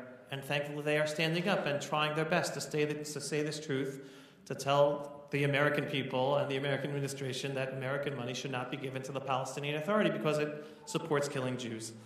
Now, I want to tell you one other story before we get to the very important panel discussion with our next generation of Jewish leaders who are online, literally, on the front line for all of us. I don't only have the privilege of interviewing congressmen and senators and Israeli leaders and Jewish leaders. I also had the privilege of interviewing a terrorist. Yes, a terrorist. He was brought up in Shechem, in Nablus. I think Shechem or Jenin. And he was raised as a child to kill Jews. And one day he went out on his mission together with the other terrorists to go shoot at Israeli soldiers. And thankfully they were caught. So he was imprisoned in an Israeli jail. He used his time in jail to study the Quran. And in a sense, he on his own realized that he was brainwashed all of his life. He was a Fatah terrorist, right? Fatah is the Palestinian Authority, the ruling party of the Palestinian Authority. Arafat was Fatah, Abbas is Fatah. And that he was raised all his life that he's supposed to kill Jews. And due to his own self-education, he realized, oh my God, I've been brainwashed. I don't want this. This is not what I want to do. So when he was finally released from Israeli prison, thankfully he did not succeed in killing anyone, and I don't know how many years he was in prison. He went back to his family in either Nablus or Jenin, Shechem or Jenin, and he started working to make money by helping other Arabs in Judea and Samaria sneak into Israel illegally to work. And on one of those days that he was sneaking in people to work, he saw that one of the people that was sneaking in his group was a suicide bomber. And he alerted the IDF soldiers to the terrorist that was about to commit an attack. And because of him, the IDF soldiers stopped the terrorists, lives were saved, and he received a badge of honor from the State of Israel for saving Jewish lives. And here too, in this story, the State of Israel, to protect his life, took him and his wife, and I think 8, 9, or 10 kids, I think at the time, into Israel and gave them Israeli citizenship, and I think they live up now in Haifa. And this is an interview that can be viewed on our website, pulseofisrael.com. I think just search for terrorists. It should be one of the videos that come up. So in my interview with him, he says very, very clearly, the Palestinian Authority is oppressing his people. And he goes around the world. He was asking me for contacts of Israeli politicians and politicians around the world to talk to tell them to stop giving money to the Palestinian Authority. This is an ex-terrorist. Right? He wants to tell the world, stop giving money. They teach us to kill Jews, and they oppress me and my family and my people. So here we have the message to the enlightened leaders of the Western world who say that they care about human rights. Well, they're not helping human rights of anyone, definitely not Jews, and not even the Arabs they supposedly care about or are trying to care about. So this and the other story are two stories that are going to be written up in a book that I'm in the process of writing, with many stories to tell the truth, the politically incorrect truth, and inspiration about our story, the Jewish people here in the land of Israel. You will be hearing about that book within the next few months, please God, and you can all order it. Finally, I want to introduce our panel discussion, and then we have our keynote speaker afterwards, so don't go anywhere. Ido Daniel will be leading this panel discussion. Ido is a digital media expert, currently serves as the Senior Director for Digital Strategy at Israel's Ministry of Diaspora Affairs and Combating Anti-Semitism. Up until recently, Ido served as Senior Director for Digital Partnerships and Influencer Outreach at Israel's Ministry of Foreign Affairs, and I have the privilege of calling Ido a friend, as well as a colleague, connected with the unbelievable work behind the scenes that Ido has been doing for Israel and the Jewish people behind the spotlight. Ido is leading the Israeli government's efforts fighting delegitimization of Israel in the digital sphere, revealing the connection between BDS organizations and anti-Semitism and exposing their ties and terrorist groups.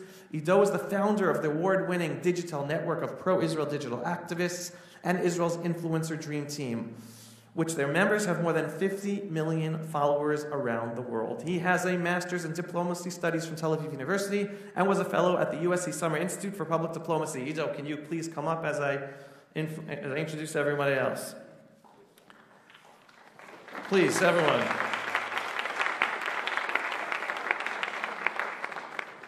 Together with Ido on the panel discussion, we have Yirmiyahu Danzig, an Israeli Jewish rights and racial justice activist specializing in Jewish diversity, history, and identity. After receiving his BA in Homeland Security and Public Diplomacy from the IDC Herzliya and studying at Machon Miyam Yeshiva, he served as a squad commander in Magav, the Israeli border police, in a unit responsible for counterterrorism operations and peacekeeping in the Old City of Jerusalem and the Temple Mount. Inspired by the lives of his ancestors, those who lived in the Old City of Jerusalem for generations, and those who survived the sugar plantations of the Caribbean, Yirmiyahu is a dedicated educator activist. He regularly speaks at joint Israeli-Palestinian events with the purpose of navigating competing narratives and aspirations. He lectures Israeli and diaspora audiences on Jewish identity, diversity, racism, and anti-Semitism. Yirmiyahu also produces educational content that can be seen on the Instagram at That Semite. He speaks Hebrew, English, Arabic, Yiddish, and Guyanese Creole. Did I say that correctly? He is currently a digital educator for Jewish Unpacked. Everyone please welcome Yirmiyahu Danzig. All right, to introduce the next panelist, we have a little video. The Palestinian society is plagued with anti-Semitism. We see it all over. We see it in the Palestinian education system, we see it in their leadership, we see it in their media, and we see it on the streets. Every time there's a terror attack and Jews get killed or injured, we see hundreds of people taking into the streets, celebrating, handing out candy and sweets. Tonight, the Palestinian Islamic Jihad in Gaza encouraged all the people to go up on the roofs and cheer as they shoot rockets at Israeli civilians.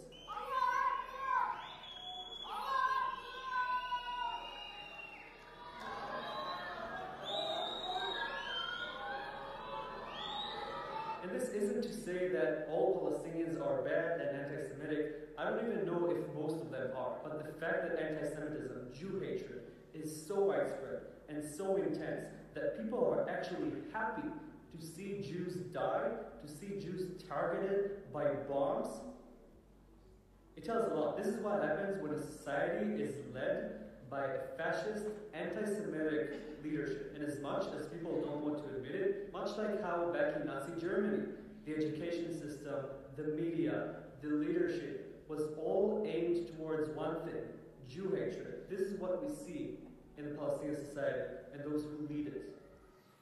Hand of applause for Adiel Cohen. Please come up, Adiel. Adiel is a young Jewish activist and content creator who focuses on issues like fighting anti-Semitism online, empowering the younger generation of Jews worldwide, and building bridges between Israel and the Arab world. His Instagram account, Adiel of Israel, has close to 30,000 followers and counting, and thankfully they see content like this, which is so needed. And finally, our final panelist, Nina Raab.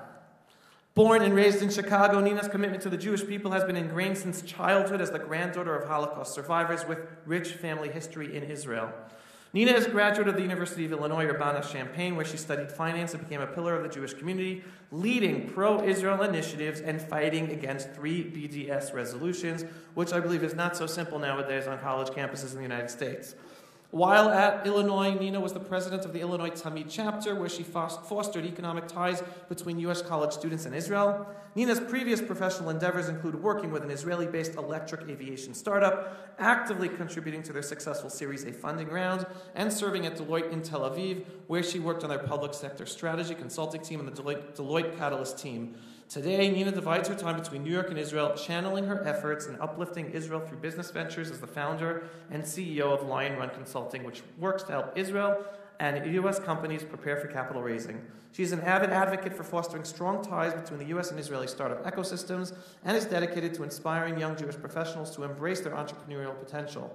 Nina's compelling story as the granddaughter of Holocaust survivors and her experiences in combating anti-Semitism on the ground in the U.S. exemplifies the young leadership that is necessary to combat the rising anti-Semitism. And an additional thing that is not yet in Nina's bio, but I just learned tonight, she happens to be a student of my father's. Nina Raab, please come on up.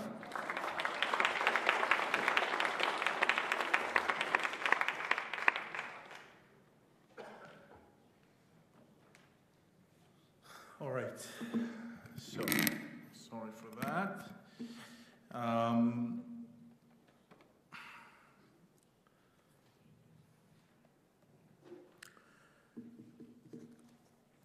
I think the best thing that the moderator can do is allowing the members of his discussion panel to speak. So I will just say a few words and then we will dive into our discussion panel. But first of all, the Ministry of Diaspora Affairs and Combating Anti-Semitism, besides being in charge of the Israeli government's relations with the Jewish communities out there, it's also monitoring anti-Semitism and mostly anti-Semitism online, what happens around the world. You've seen some of the work of Itamar Marcus. You've seen Abbas's remarks and so on. I won't mention it again, but I will say this. I think the key of understanding, I believe my distinguished guests in my discussion panel will agree, that the key of understanding the Palestinian incitement or Arabic language incitement is basically realizing that it's all combined together. The classic / modern / new anti-Semitism as we all know it, the incitement for terrorism, for killing of Jews and Israelis and terrorist attacks, and of course delegitimization of Israel, countering the very existence of the state of Israel. So it's all combined together, and only in the past 3 months, April, May, June, we've seen it with multiple cases, and I believe that anti-Semitic incidents, terrorism, of course, the digital sphere and what's happening in the real world are combined. And Mahmoud Abbas's speech in the UN, the terror attacks, Operation Shield and Arrow, what happened around the flag parade in Jerusalem, the violent events, the terrorist attacks in Judea and Samaria, the attack against the synagogue in Jerba, in Tunisia, the attack against Israeli soldiers in the Israel-Egyptian border. It's all combined together, and we've seen it online, the incitement that was before and followed it, and of course the actual incidents that fueled it. I want to touch one thing in particular, and that is the incident in the Egyptian-Israeli border that claimed the lives of 3 Israeli soldiers just recently. The incident provoked back then widespread reactions in Arab social media and, of course, in Egypt. The perpetrator was widely acclaimed as a hero, like many others who made terror attacks against Israelis and Jews. The supporters praised the courage of this lone soldier, this lone wolf who killed 3 soldiers. They encouraged more violent acts by claiming that if one soldier killed 3, more soldiers could kill more. And they all agree that the incident sends a message that the Egyptian and the Arab peoples reject normalization. That was something that we monitored widely. Again, as I said, anti-Semitism, incitement, terrorism, and delegitimization of the very existence of the State of Israel, all combined together. So we'll move directly to our discussion panel with our guests.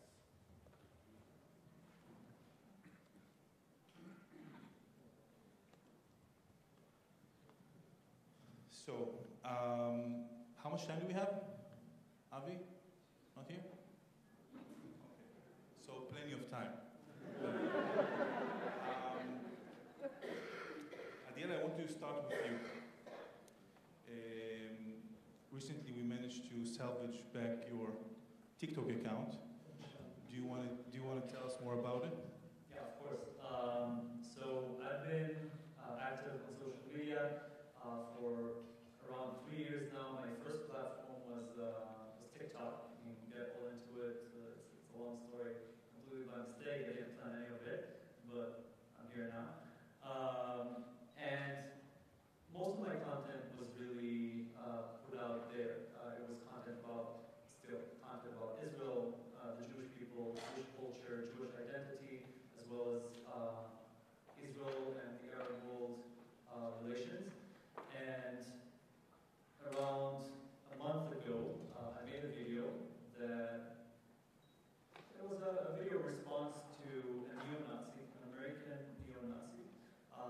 Not anti-Zionist, not anything, par excellence neo-Nazi, that claimed that Jews receive envelopes full of all sorts of,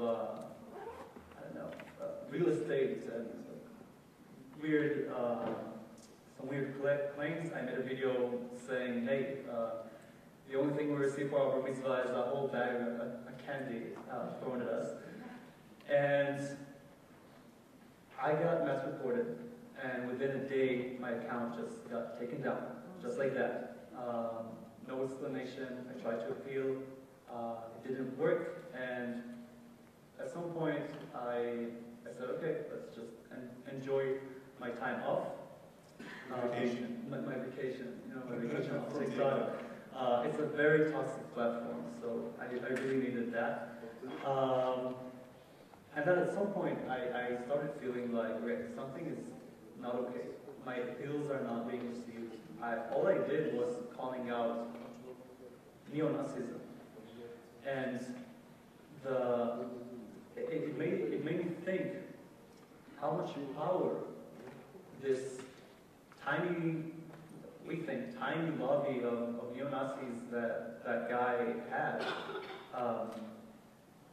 I tend to think that it's not too much, it's not too powerful, but there it is. They just took off a whole account talking about Israel, talking about Jewish identity in a very, very positive way. And thanks to Ido and a lot of other people who also contributed to the effort, we got the account back. Right. By the way, they said that it's not about them mass reporting you, because the language you engage with or something. What's with the microphone?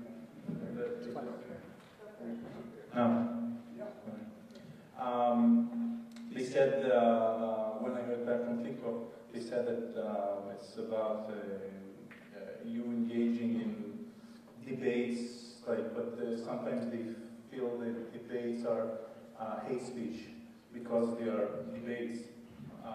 So you need to be careful with TikTok. We don't have much time to speak about all the regulation, all of this, but I have to say that TikTok is a large, very important stage, and Gail is doing great over there. It's your main platform, if I'm not mistaken. And I think that my service as a civil servant is to allow you to speak up and not get your account blocked. So I'm happy we did it.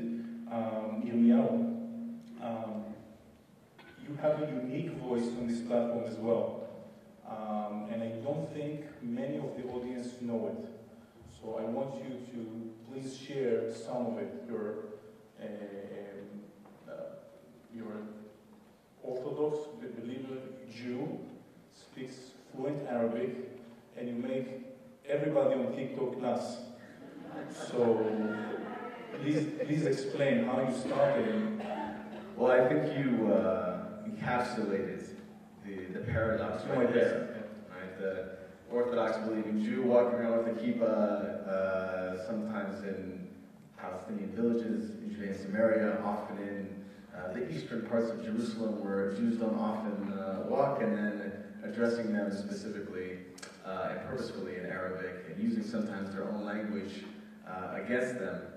But first and foremost, from the angle of wanting to teach, because just to, I think, demonstrate the power of TikTok, not just TikTok, but especially TikTok, in 2020 surveys, most surveys indicated that Arab Israelis had the highest level of identification with Israeli identity, perhaps in the history of the state. Far more Arab citizens of Israel identifying with the term Arab Israeli as opposed to Palestinian. Yet, the year after that, in May of 2021, I'm sure like all of us are familiar, we saw unprecedented violence, not only in the Palestinian sector, but also in the Arab Israeli sector. And there's a lot of things that contribute to that. But one thing that most of the experts agree was the influence of TikTok amongst young Arab Israeli and Palestinian youth. So that's a very stark picture about the power of social media. But I think that we should all also take comfort in the fact that if it can be used to perpetuate and to spread lies and incitement, it can be also used to spread positive information, into enlightenment as to what the actual truth of the matter is, both about Jewish identity and Palestinian identity, and how we can build bridges between the two, as impossible as that might seem at this juncture.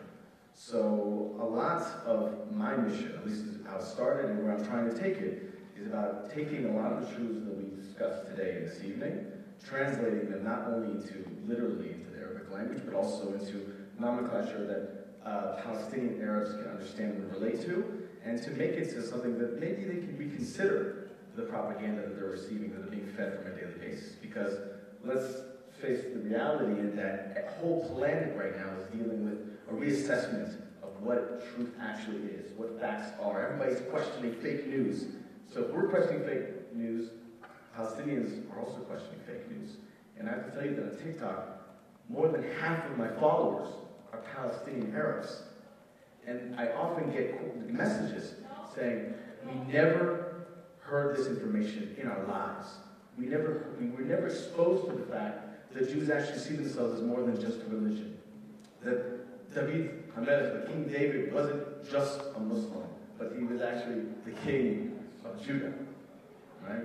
And so this, again, this is just the tip of the iceberg. It just shows that we have so much work to do, but if we do it right, and we do it strategically, we can be effective in turning the tide of this war. Thank you very much.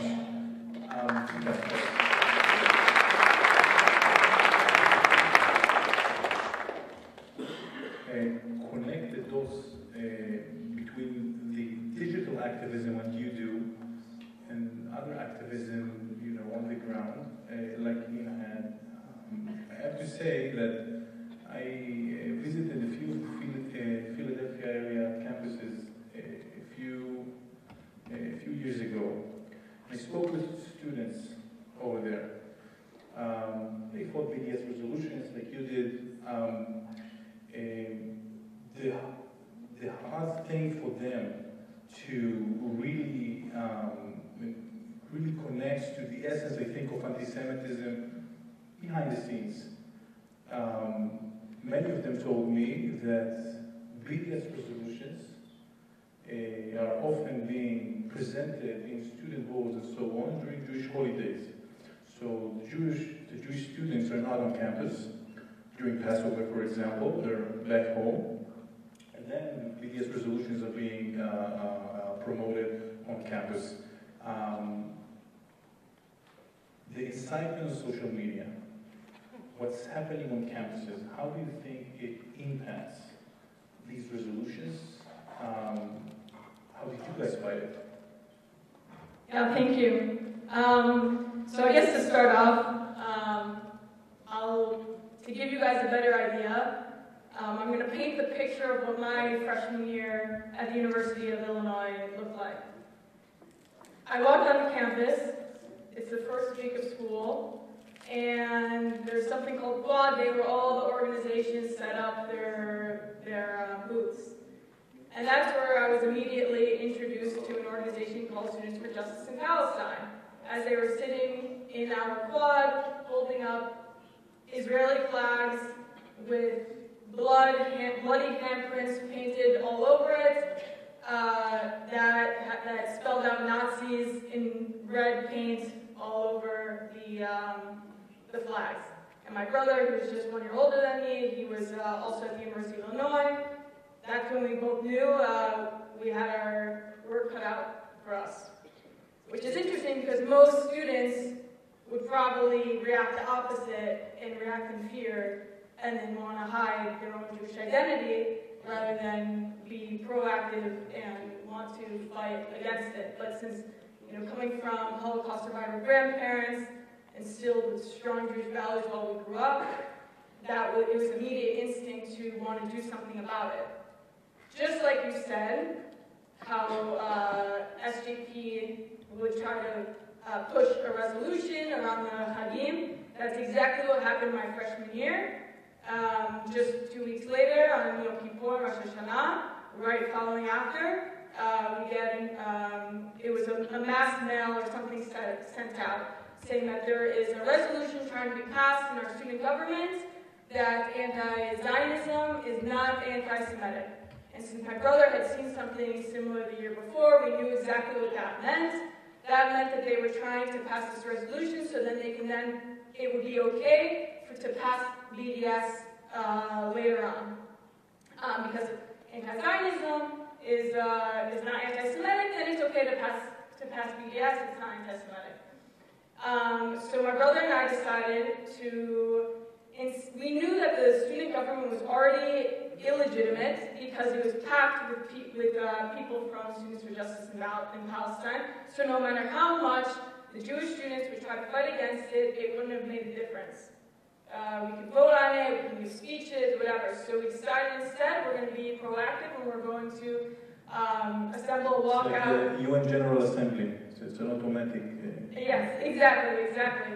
So we gathered over 500 Jewish students, and we went to the vote or the meeting, and it was the biggest turnout probably had ever happened at the University of Illinois. And right when they were about to vote, everyone walked out.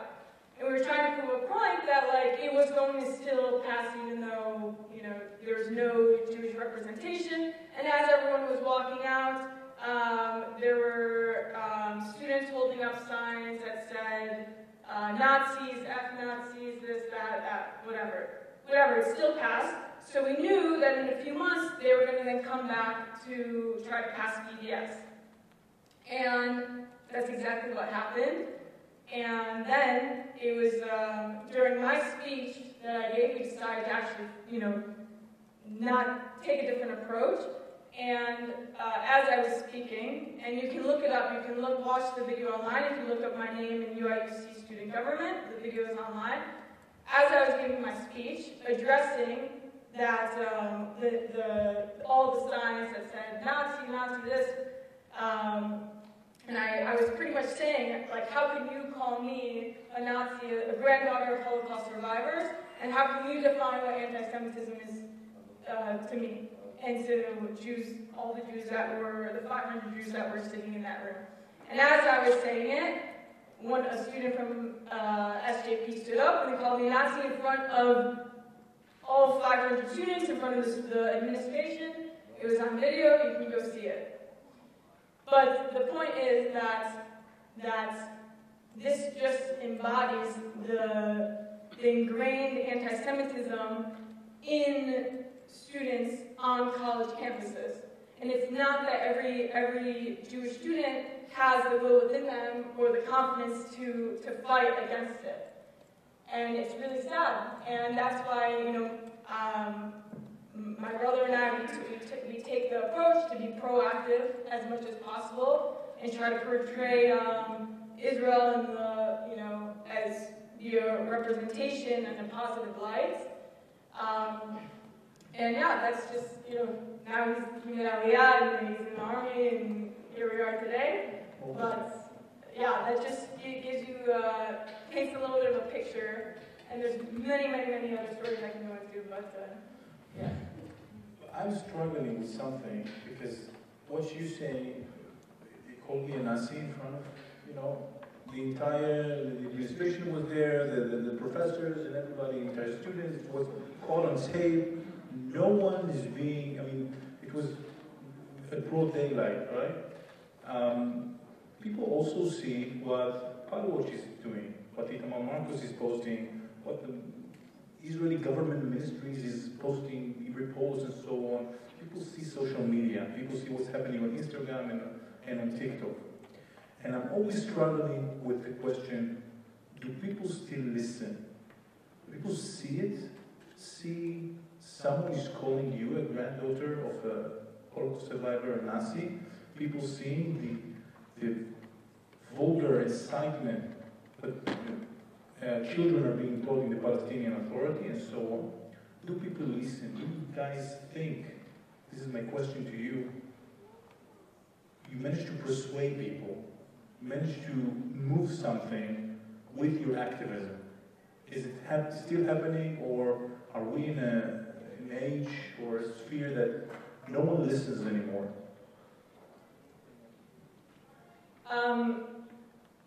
I would say two things. One, I think we are kind of in an age of where people are apathetic to these types of things. However, I will say there's different types of audiences to target when combating anti-Semitism or trying to teach. And you have those audiences that are already so far gone. There's no way that you are going to convince them of anything else. And it's almost like a wasted breath. But the people, I think that, and same with you guys, like, that we're really trying to target is the people that are maybe uneducated and they just don't know. And by teaching and trying to connect with them, will sway them one way or another. And hear that, like, that voice, that light towards them, that shows, that empathy, but still teaching them is what I think really can make a difference. And I'll give an example on campus.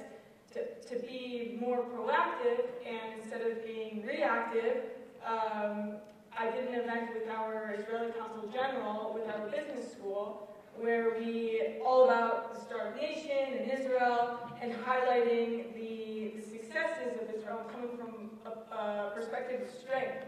And we actually had a huge turnout. And the dean of our business school was also spoke. It was a very, very, I think, impactful event because it showed this strong alliance with Israel from a positive perspective.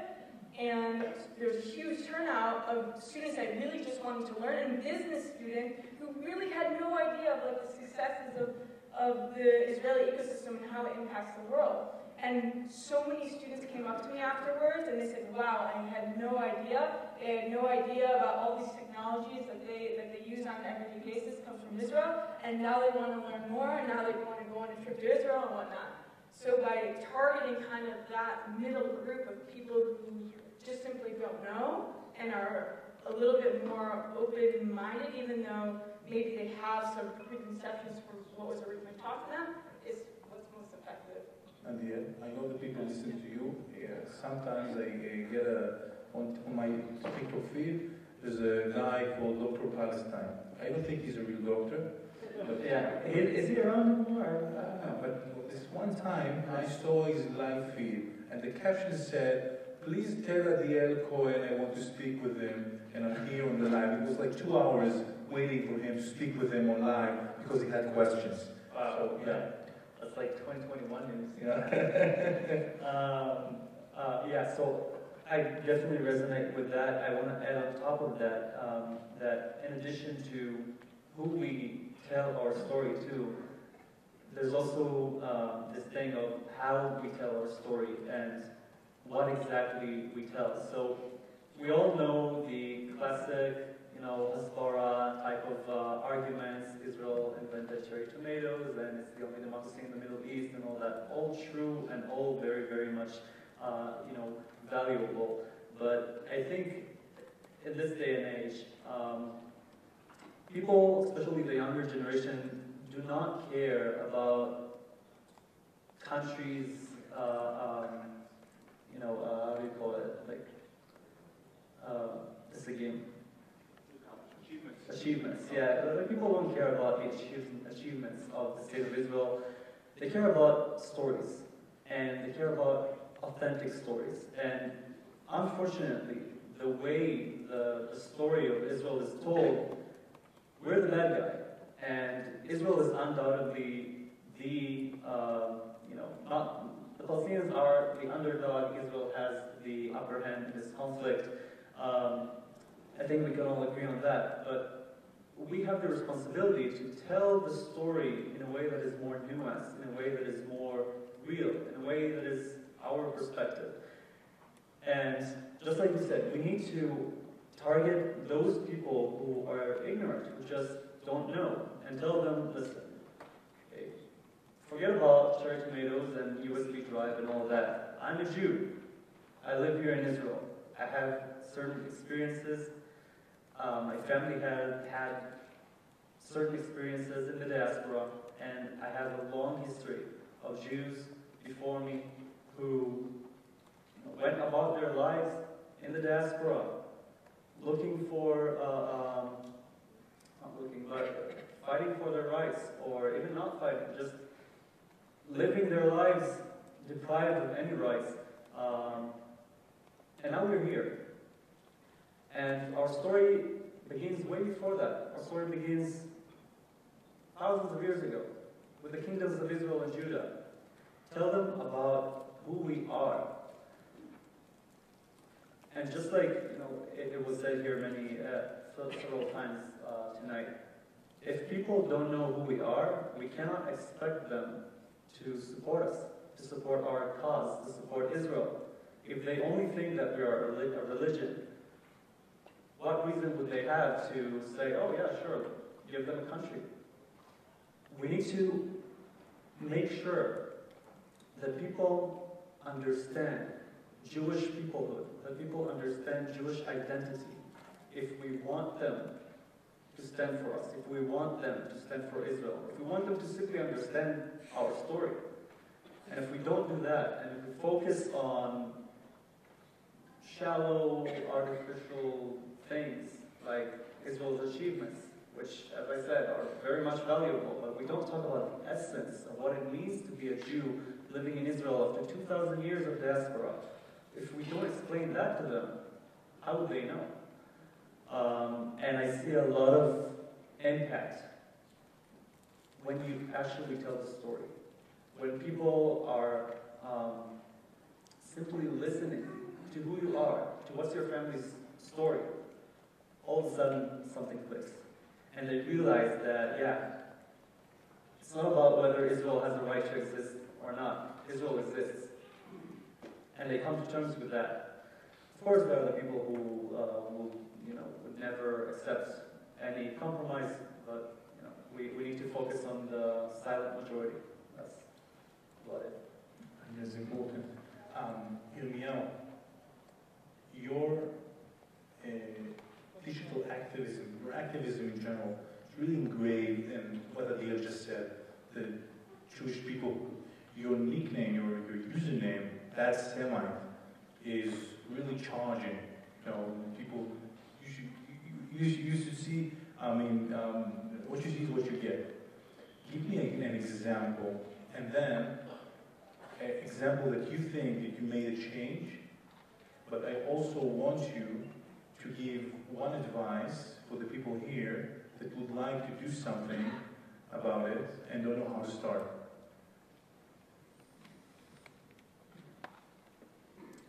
Okay, so first of all, just in case some people missed that, my name on social media is that Semite, and that was born out of direct conversations and confrontations with people that excused their anti-Semitism by saying, I can't be anti-Semitic because I'm a Semite too. And that's something that's been said on the Palestinian Arab Street and in a lot of Arabic social media for many, many years, and has recently been translated to English, and we've heard some people such as the rapper formerly known as Kanye West saying something similar, and so that inspired me to use that name in order to tell the story of my people, to tell the story of the Jewish people. And I think that I want to express this in a way that we can take away something useful from this, beyond all the gems that we just heard. And that's, I think, that one of the main mistakes that many of us make is that we assume that everybody's seeing the same content that we're seeing on social media. We have to understand that fundamentally, all of these platforms are designed to keep you on them as long as possible.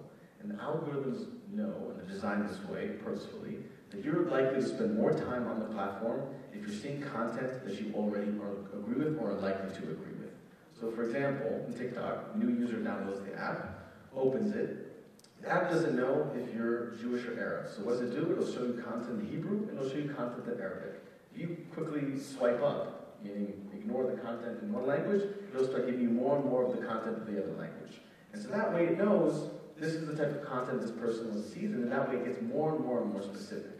And so what we need to know is that each of us, in telling our story, are influencers. Everybody. Doesn't matter if you have 2 followers, 1 follower, 0 followers, or 50,000 followers.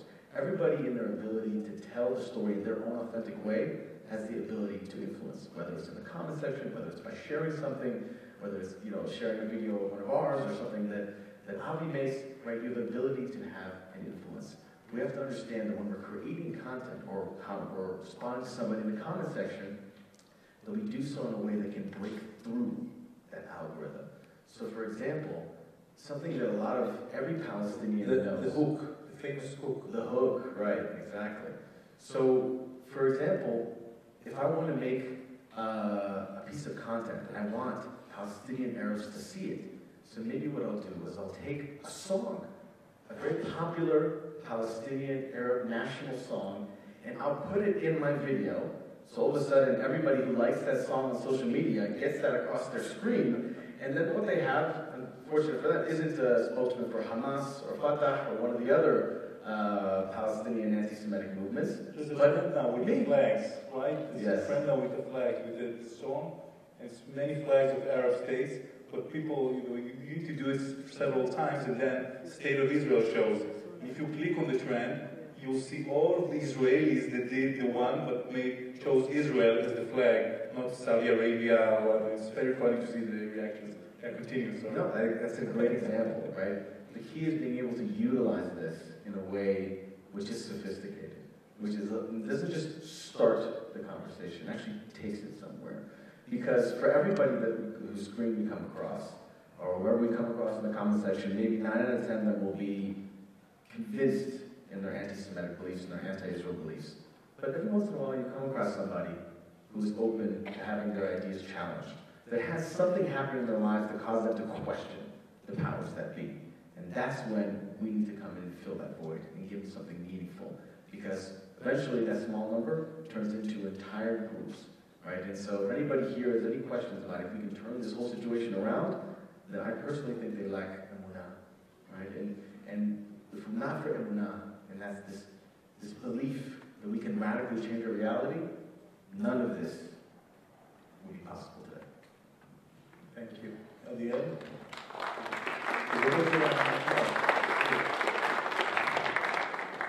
At the end, a word of advice for the crowd on activism, how to start. So my main shtick is telling stories. As I said before, I can't stress enough how important it is to tell your personal story. Do not focus on all of Israel's achievements and all that. Do not talk big, talk small, talk personal. Say who you are. I also want to say that if you don't say who you are, if you don't tell your own story as a Jew on social media, someone else will. And more often than not, it is someone whose intentions are not good. It's this very common trend nowadays. I see it all the time on social media to tell who the Jewish people are and say, oh no, the Jews are just a religion. Oh no, they have nothing to do with the historic Israelites. People tell our story for us, and this is how I got into content creation. I logged onto TikTok, as Irmia said.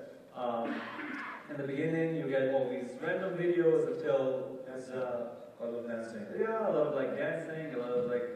Not anymore. I have to say that. I mean, how many of you use TikTok here in our audience, or know it? If you can raise your hand. So about a handful. Okay. I need to say something about TikTok because I think it's important. TikTok used to be a dancing app, mostly. It is still, but they don't see it, the company itself, as a dancing app anymore. It's entertainment. And entertainment is a broad, very, very wide and broad term that holds a lot. People learn from TikTok.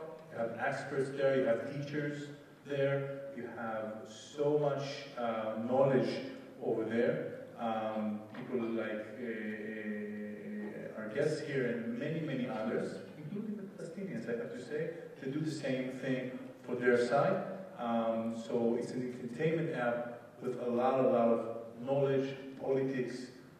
This is what TikTok really is nowadays. Yes, Jimmy. Yeah, so when you first log onto TikTok, you see all sorts of very random videos, very random content up until the algorithm catches, your interests and your likes. And at some point, I started receiving more and more videos about Israel. And with the videos about Israel, I started receiving more videos about hating Israel. And every single video, every other video was like, this is the companies that you should boycott because they're complicit in Israeli war crimes. Here's what the IDF did today. And I was like, where are all the Jews? There's like no one here. Why is no one telling our story?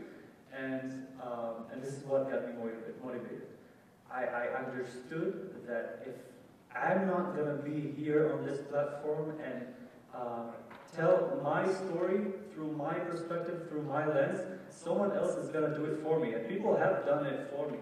And I went after them. And I regretted it. And yeah, it's a must. We have to do it. If we don't do it, other people would, and we don't want that to happen. Download TikTok. All right.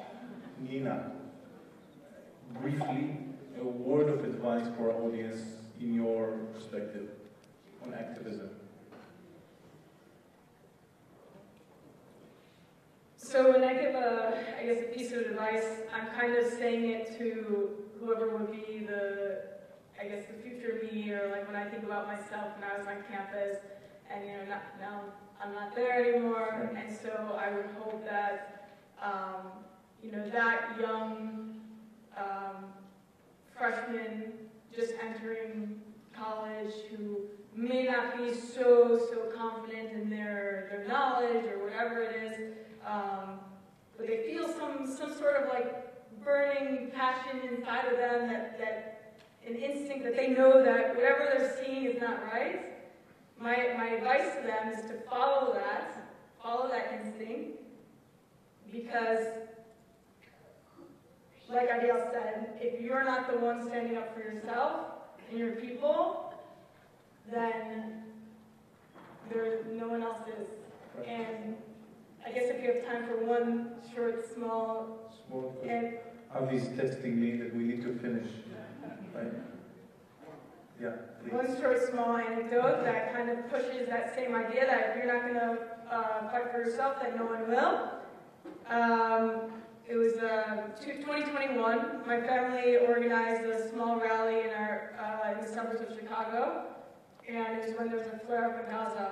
And it was a small group of us, maybe 50 to 100 Jews, and over 2,000 Arabs showed up and surrounded us. And we had told the police beforehand, just letting you know, there's probably going to be some conflict if something happens or whatever. Just be aware, be around us. We were just giving speeches. We had some people within our town as well, also giving speeches. And pretty much what happened was the 2,000 Arabs surrounded where we were in the middle of our city, in the downtown area. And the police ended up telling us that we can't protect you, you have to leave. So if the police can't protect you, and this is in one of the best ranked cities in the U.S. to raise children, if the police cannot protect you, then who will? And if you're not going to stand up for yourself, then who will? And that translates into college campuses. I think raising your voice about this incident and make it public, I think that also serves the message on this issue. I'm sorry that we have to wrap it up, because we could continue for I think a few hours, because for me it's very interesting. I want to thank each and every one of you for what you're doing for the state of Israel, really.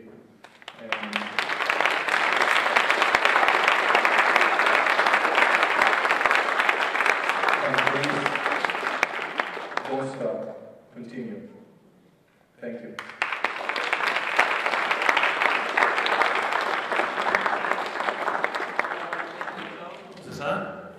And I want to thank you, Do, for all of the very important work you do as well. Yiriel, Adiel, Irina, thank you very, very much. And yes, there are many, many stories that still have to be told. And thank God we have people like them on the front lines and on social media telling them and putting the good fight for us. Now we have a very special award, the Brave Leadership of Zion Award, that we are starting now at the Pulse of Israel. This is our first time giving this award. And to give this award, I want to invite up Ken Abramowitz, a friend and a supporter and someone who spends his time and his resources trying to wake people up and giving over the solutions for how not just Israel, but the whole Western world can get out of the mess that it's in, which includes this growing anti-Semitism and basically something that I always say, the Jews are the canary in the coal mine. And if people around the world, even Americans, non-Jews, want to save themselves and their own societies, they must stand up for the Jews. You don't stand up for the Jews and the growing anti-Semitism, especially in the name of the Palestinian national movement today, well, don't think it's not going to come for you, but they're going to come for you next. So stand up for the Jews. Ken, please.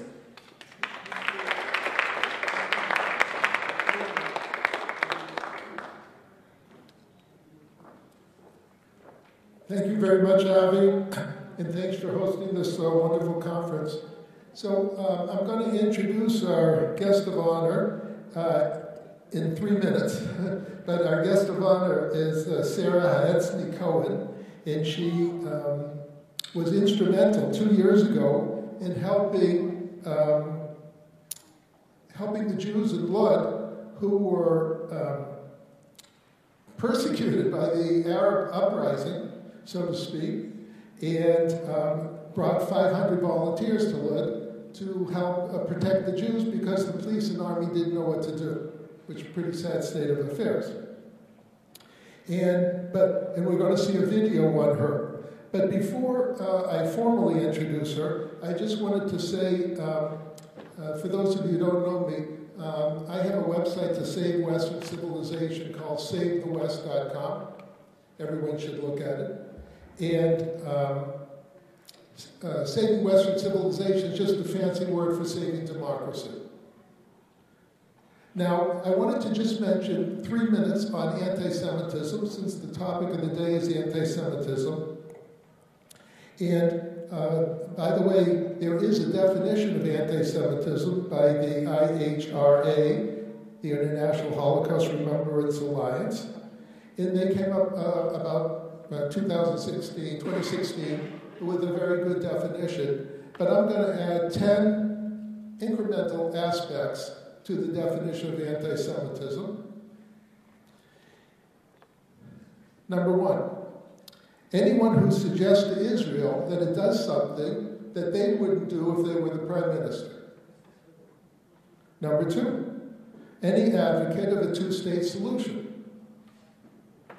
Bear in mind that a Palestinian state would get taken over by Iran and the Muslim Brotherhood within 5 days, and then attack Israel.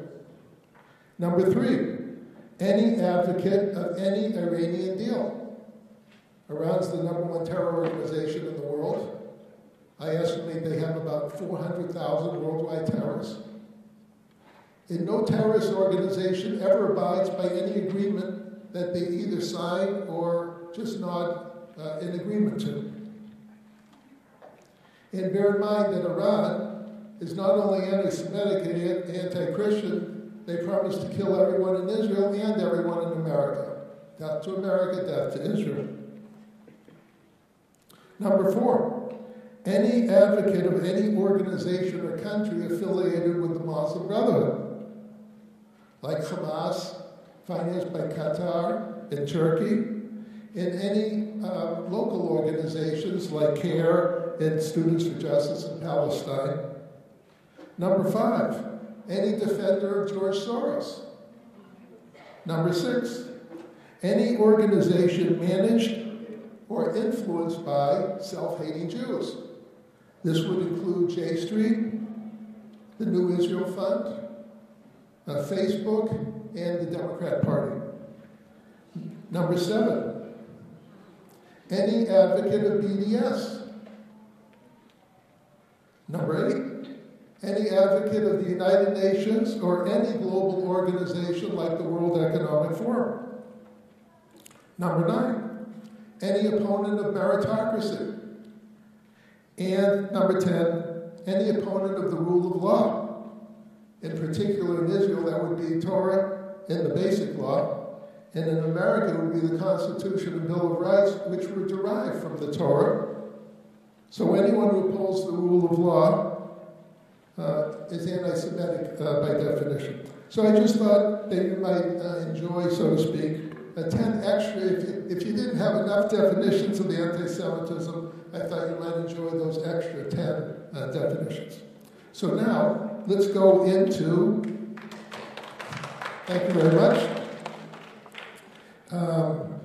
And when I think of another 5, I'll come back and give you 15 definitions of anti-Semitism. Now, I'd like to present the Brave Leadership of Zion Award to Sarah Atzny Cohen, chairwoman of My Israel. And we have a 3-minute video coming, and then a formal presentation of her honor. So let's look at some video now.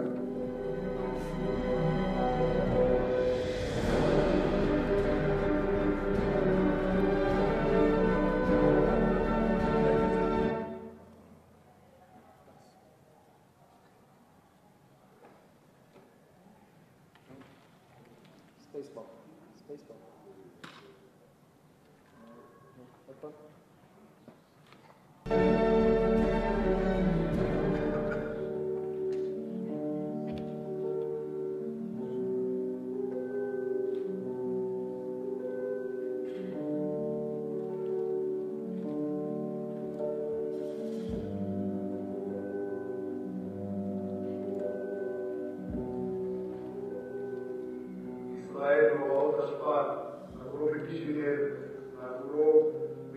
גרמניה וישראל תראו בית כנסת שרוף, מוציאים ספרי תורה עכשיו, כי כל הבית כנסת נהרס, תסתכלו על כל מסביב, שרוף, תסתכלו על הרצפה, פשוט לא יאומן. אנשים הופכים ספרי תורה, מתקיעים אותם עכשיו בבתים, אין לנו איך לשים ספרי תורה, שורפים לנו את הבתי כנסת, תתעוררו כולם.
So Sarah, please come up so I can formally give you the Brave Leadership of Zion Award.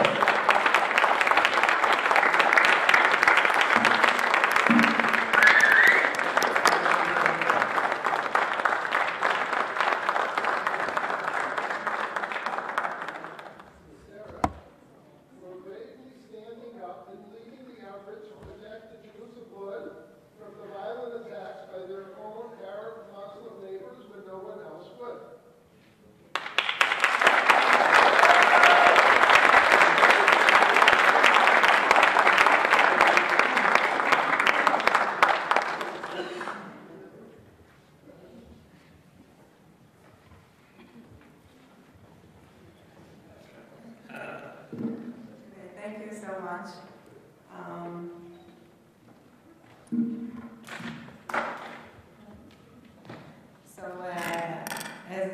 As it was said before, my name is Sarah Nikoyam, and I'm the chair of my Israel movement. This is one of the largest Zionist movements in Israel. We have hundreds of thousands of followers on new media.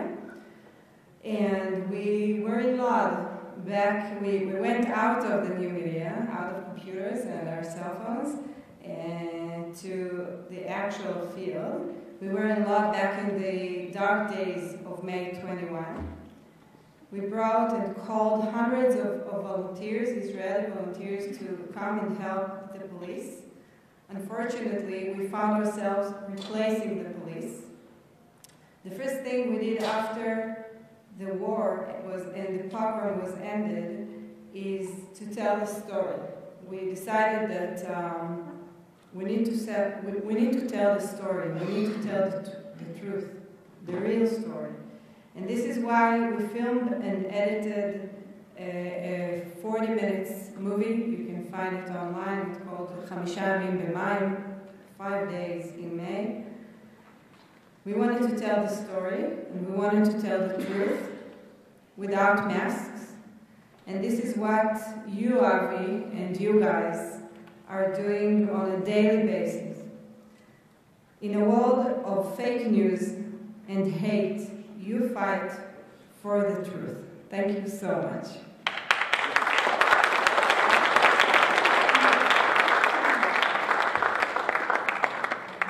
And Sarah is one of the leaders. There's a very, very famous saying in Judaism, She'ein ish neseh להיות איש, או כשאין אישה, תנסה להיות אישה, to do what's necessary when those who are supposed to be doing it don't do it. So Sarah is one of those people. So thank you so much, Sarah. It is our honor to inaugurate our Brave Leadership of Zion Award at the first Pulse of Israel Conference, giving it to you. So thank you so much. Going from one powerful woman to another powerful woman, and we've had a lot of powerful women up here tonight, all right? We are Jews, men and women, and we all got that spirit. I want to introduce to you Brooke Goldstein. I don't know how many people here are familiar with her. Brooke is a human rights attorney, author, and award-winning filmmaker, executive director of the Lawfare Project, and one of her latest books that is about to come out, I think in September 2023. It's called Jew Hatred, A Manual for Mobilization. And Brooke is also on the front lines specifically fighting Jew hatred, because she started an organization or an initiative called End Jew Hatred in the prism of human rights, because that's not being done. So Brooke sent us a video because she is a broad. Hello, and thank you for inviting me to address your conference. When I graduated law school, I spent 2 years in and out of Jenin, Ramallah, Tulkam, and Nablus. At great personal risk, I secured first-hand interviews with leaders of terrorist organizations, families of suicide bombers, children imprisoned for attempting to blow themselves up, and teachers at terror-run schools. I did so to document the illegal state-sponsored indoctrination and recruitment of innocent Muslim children towards violence. I believe then, and I still believe today, that the recruitment of Muslim children as suicide bombers, child soldiers, and as human shields is a crime against humanity. Not just because it results in violent attacks that kill innocent people, but because it completely destroys the future of the so-called Palestinian society.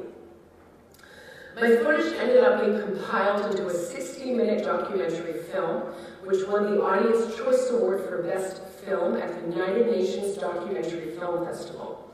This is also ironic, considering that UNRWA, the United Nations Relief Works Agency, is responsible for hiring teachers off the Hamas payroll and inviting Al-Qutla al-Islamiyya, which is Hamas's youth wing, into classrooms to recruit Muslim children for suicide and homicide attacks. This practice still exists today, and it is the root cause of the conflict. We have a conflict, not a cycle of violence, but we have a conflict in the Middle East because children are being taught and indoctrinated to hate. No child is born with hate in his or her heart. Hatred is taught. We have been screaming this truth and nobody has been listening. The West funds the Islamist indoctrination machine and we tolerate it. This can no longer remain the status quo. And we must demand as Israeli citizens that the human rights of Muslim children be protected and that our political leaders give this basic issue the attention it deserves. For the future of our children and theirs is intrinsically linked. Yet Jew hatred is not only being taught in Islamist societies, but it is now being taught in Western universities and colleges, and even in K-12 schools across Canada and the United States. A lot of this has to do with foreign funding coming in from states like Qatar and infecting the so-called progressive woke curriculum. Before I made Aliyah to Israel, I lived in Brooklyn and literally lived in the center of the rise of the Black Lives Matter movement and the activism, but also the street violence that entailed. I saw also how Jews were marching behind people like Linda Sarsour in the #MeToo movement. It's hard to ignore the fact that we are living now in the age of minority rights movements.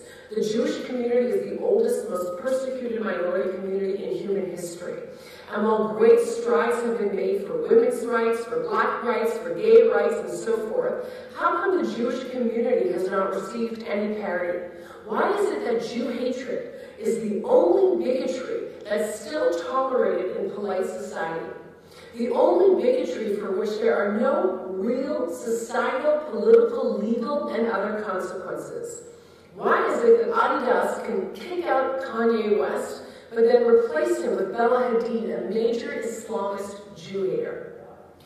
3 years ago, I commissioned a paper. We studied the strategies, the tactics, the messaging, the funding, and the organization of the new and old women's rights movements, the Black civil rights movements, the End Asian Hate movement, the LGBTQIA+ movement, and the Soviet Jewry movement.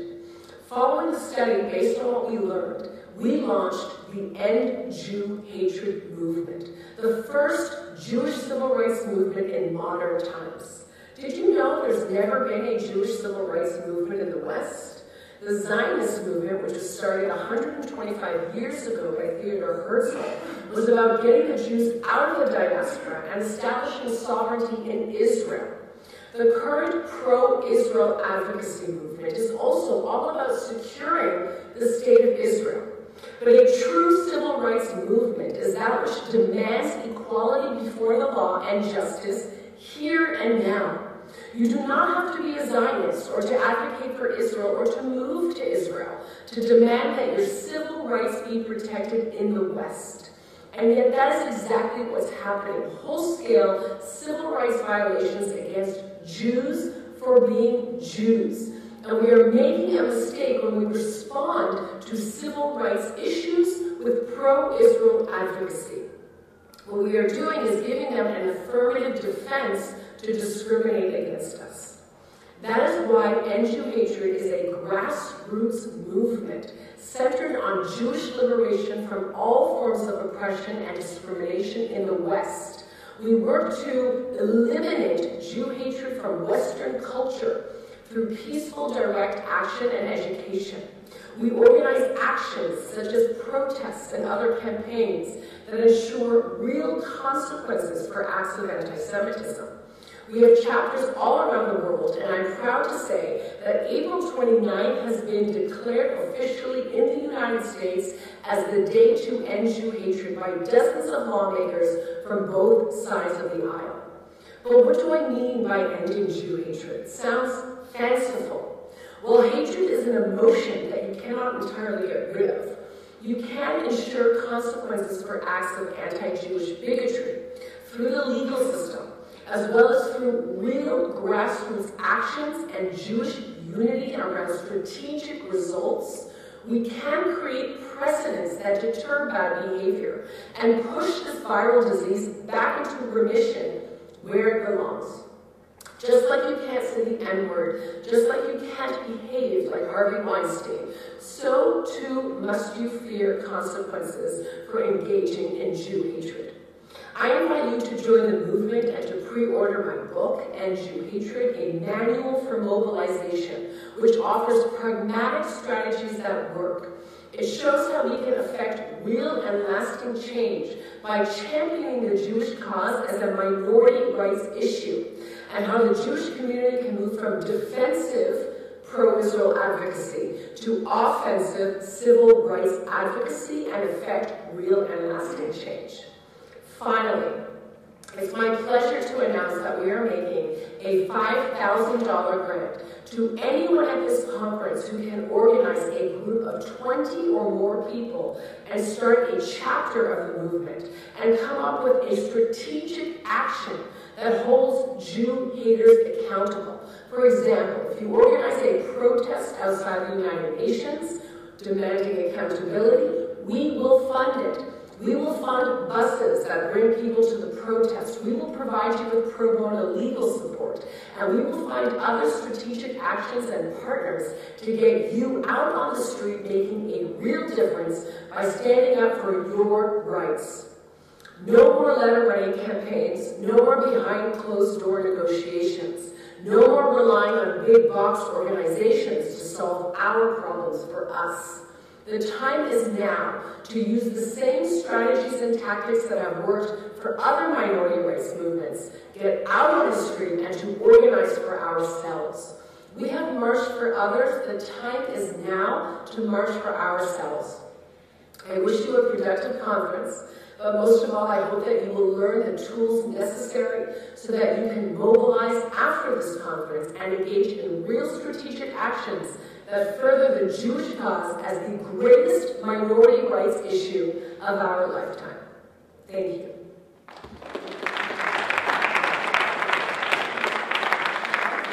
So now everybody, whether you're here or online, there's your challenge. What's the idea? $5,000 grant to make a difference.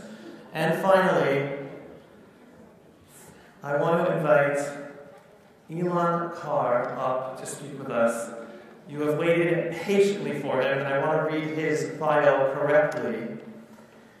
Former United States Special Envoy for Combating Anti-Semitism, with extensive experience as a senior U.S. diplomat, criminal prosecutor, military officer, and community leader, Elon Carr provides an influential voice on key policy matters affecting America and the world today.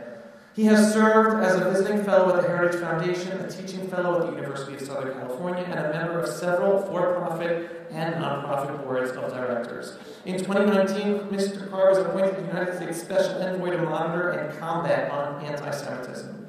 As the senior diplomatic representative of the United States and the chief advisor to the Secretary of State on the subject of anti-Semitism, he directed U.S. policy and programs aimed at combating it.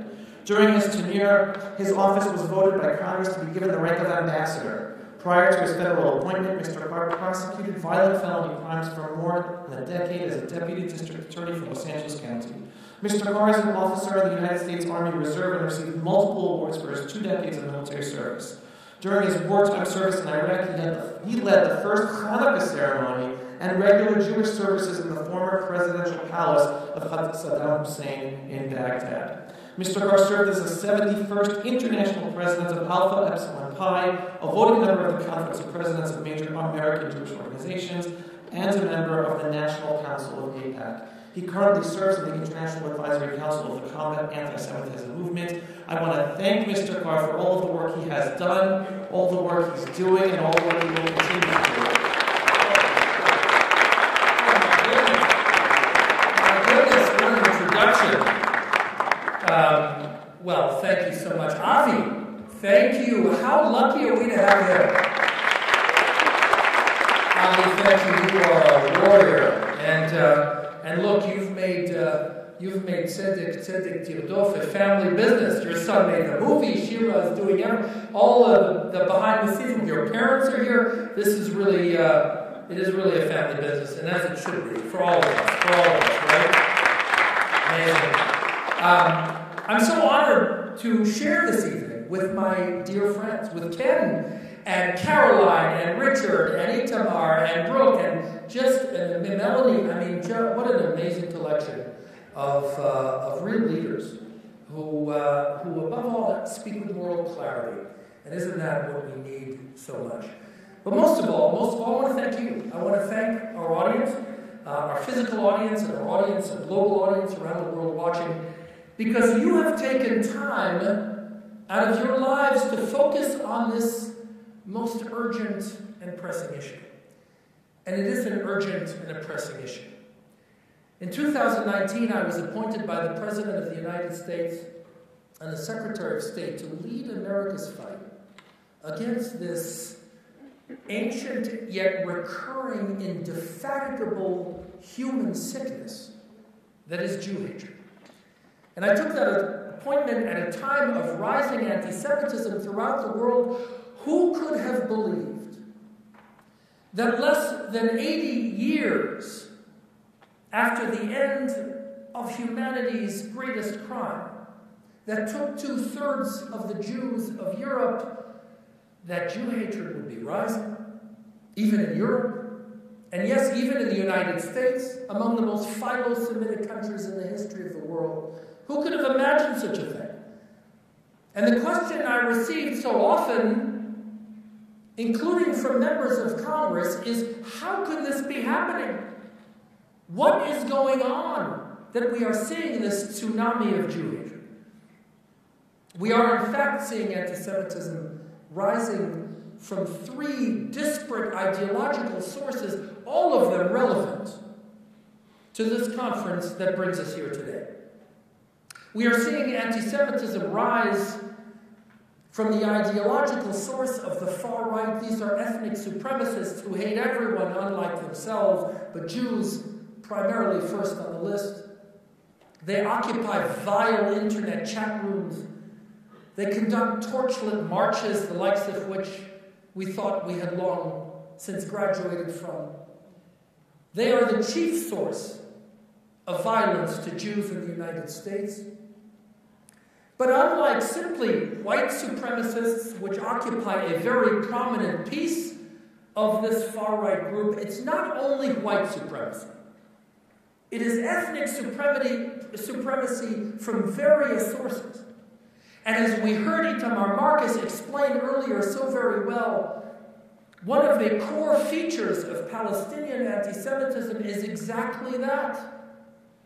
In fact, Palestinian anti-Semitism borrows an enormous amount of the imagery and the mythology and the hatred that we see on display in the anti-Semitism of the far right, including from white supremacists. That's why when you look at the caricatures in Palestinian media, it's reminiscent of Der Stürmer. When you look at Palestinian textbooks, you see Holocaust denial, a common feature of anti-Semitism of the far right. And when you see what is spoken on Palestinian media, you see that it boils over with ethnic hatred for the other, and of course, again, Jews primarily. We are seeing anti-Semitism rise, and thank you for that you've made the connection, also from militant Islam. Militant Islam is the main source of violence to the Jews of Western Europe, and it is now a source of violence in the United States. We saw marauding bands raging through the streets of New York and Los Angeles. It shocked all of us who know the United States and know American values, and we are seeing it on the rise in America. But militant Islam isn't just a problem in Belgium and Paris and now in Los Angeles and in New York. Militant Islam boils over right here. Again, we heard it earlier said that militant Islam finds a home and a platform in Palestinian anti-Semitism. And the third ideological source of anti-Semitism, which we are seeing grow in staggering metastatic fashion throughout the world, is what is often called the new anti-Semitism. The anti-Semitism of the radical left. And while Palestinian anti-Semitism borrows the imagery and the language, the vernacular, the lexicon of the far right, it derives enormous support from this new anti-Semitism from the radical left. All three of these ideological sources, disparate camps, we would think, my goodness, the far right, the radical left, militant Islam, these should be ideological camps that hate each other more than they hate anything else on earth. And yet they find common purpose when it comes to directing their venom against the Jewish people and the state of Israel. That is the milieu, and that is the problem. And I could speak about each of these variants of the disease for the next hour. But we didn't come here to dwell on problems. You didn't devote so much of your time to hear how bad things are. And since I'm closing this conference, I'm going to spend the next few minutes talking about solutions. Because we are here to talk about solutions. How do we combat this? How do we roll this back? How do we do, as Brooke just so beautifully said, how do we put this disease into the remission where it belongs? I'm going to outline 6 points. 6 simple points. By the way, there's more I could say, but I'm going to narrow it down to just 6. 6 points that if we truly embrace them and enact them can be game changers for us. First, we have to tear down any distinction between anti-Zionism and anti-Semitism. Anti-Zionism doesn't sometimes lead to anti-Semitism. Anti-Zionism doesn't occasionally bleed into anti-Semitism. We have to make the case very clearly that anti-Zionism is anti-Semitism. And that's why the Secretary of State in 2019, my former boss and one of my heroes, Mike Pompeo, stood before 18, yes, he deserves applause. He deserves applause. Stood before 18,000 activists at the AIPAC policy conference that year and said, let me go on the record. By the way, when a member of the cabinet says, let me go on the record, that means fasten your seatbelts. You're not getting a slip of the tongue here or a casual, off-the-cuff comment. You're getting United States policy. He said, let me go on the record. Anti-Zionism is anti-Semitism. And that's exactly what it is. Brooke was right in what she just said, that political Zionism started 150 years ago. But let's be very clear. Zionism wasn't created in 1948. Zionism didn't spring out of the first Zionist Congress. Zionism was born in Parashat Lech Lecha. Zionism found its soul when Moses led the Jewish people to the Promised Land. And Zionism was expressed in painful longing by the Babylonian captives who sat on the banks of the rivers of Babylon and said, that is what Zionism is. And if anyone seeks to extirpate the connection of the Jewish people to the Jewish homeland, what they are practicing is anti-Semitism, plain and simple, and we have to say it everywhere.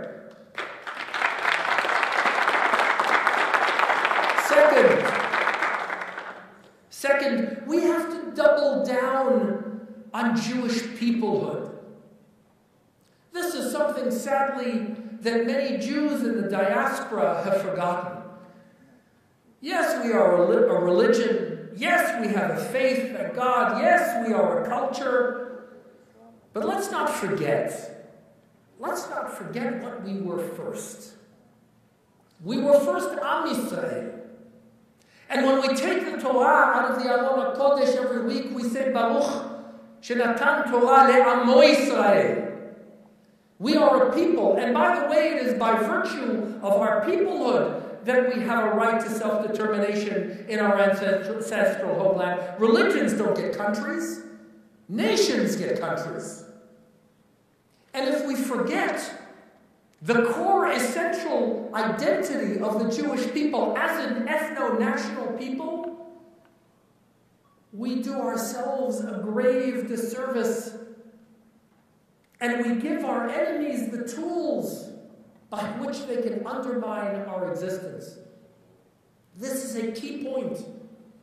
We have to double down on Jewish peoplehood. We have to not only teach our own people that we are a people, but we have to teach the world that the Jewish people are a people. One of the chief manifestations of the anti-Semitism of the Palestinians and of the radical left, it's not only to deny our connection to the Jewish homeland, it is to deny the very character of the Jewish people as a people, to deny Jewish ethnicity. And too many Jews have joined with our enemies in undermining Jewish ethnicity. How can we possibly fight anti-Semitism if we don't know who we are? Second is double down on Jewish peoplehood. Am Yisrael Chai. We have to shout it from the rooftops. Third is we have to combat all forms of anti-Semitism, all the ideology. We can't pick and choose. There are three ideological sources, as I've said. And you know what? If you leave 2/3 or even 1/3 of a tumor untreated, the patient doesn't do well.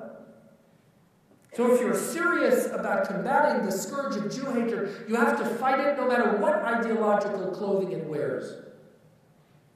And that means we not only fight neo-Nazis, we not only fight the ideology that spawns these hateful terrorists, But we also have to fight the radical Marxist ideology of the left.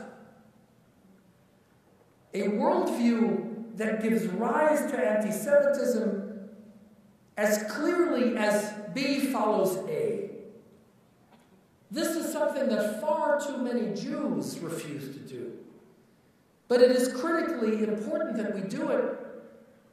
Look, the ideology of the radical left holds that the world is defined through a perpetual struggle of oppressed and oppressor.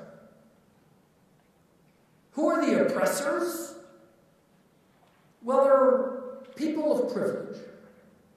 And while white privilege is often cited as an exemplar of privilege, white Jewish privilege is often the most noxious form of oppression in the worldview of the purveyors of this radical ideology. By the way, if you assign people societal roles based on the color of their skin, I think there's a very common word for that: racism. But when you call Jews privileged oppressors purely because they're Jewish and supposedly white, no matter the color of their skin, well, there's a word for that too: anti-Semitism. Let's be clear on what this is. And let's be clear about how pernicious this is, and how widespread this is, and how mainstream this is becoming. Too often we try to play the game of the purveyors of this ideology. And so I often hear it said, well, did you know the majority of Israel today isn't even white? The majority of Israel today is so-called brown people. People who come from the Middle East, Mizrahi Jews. Well, that's true, and we absolutely should point that out. I happen to be very proud of that, being an Iraqi Jew. I'm the son of a refugee from Iraq. But my goodness, does it matter? I mean, if it weren't the case that the majority of Israelis happen to come from Arabic-speaking countries and from Middle Eastern countries, I should say, not only Arabic-speaking, Middle Eastern countries, that therefore the anti-Semitism of the radical left would be justified? You see, when we play that game, we validate a poisoned ideology that will always lead to the same place. It will always lead to the rejection of the Jewish people as a people and to the rejection of the Jewish cause as being just. And so we've got to fight these ideologies. If an ideology is wrong, we shouldn't be embarrassed to stand up and say this is wrong. And that's whether it is a right-wing ideology or a left-wing ideology or an Islamist ideology. We have to fight all of it.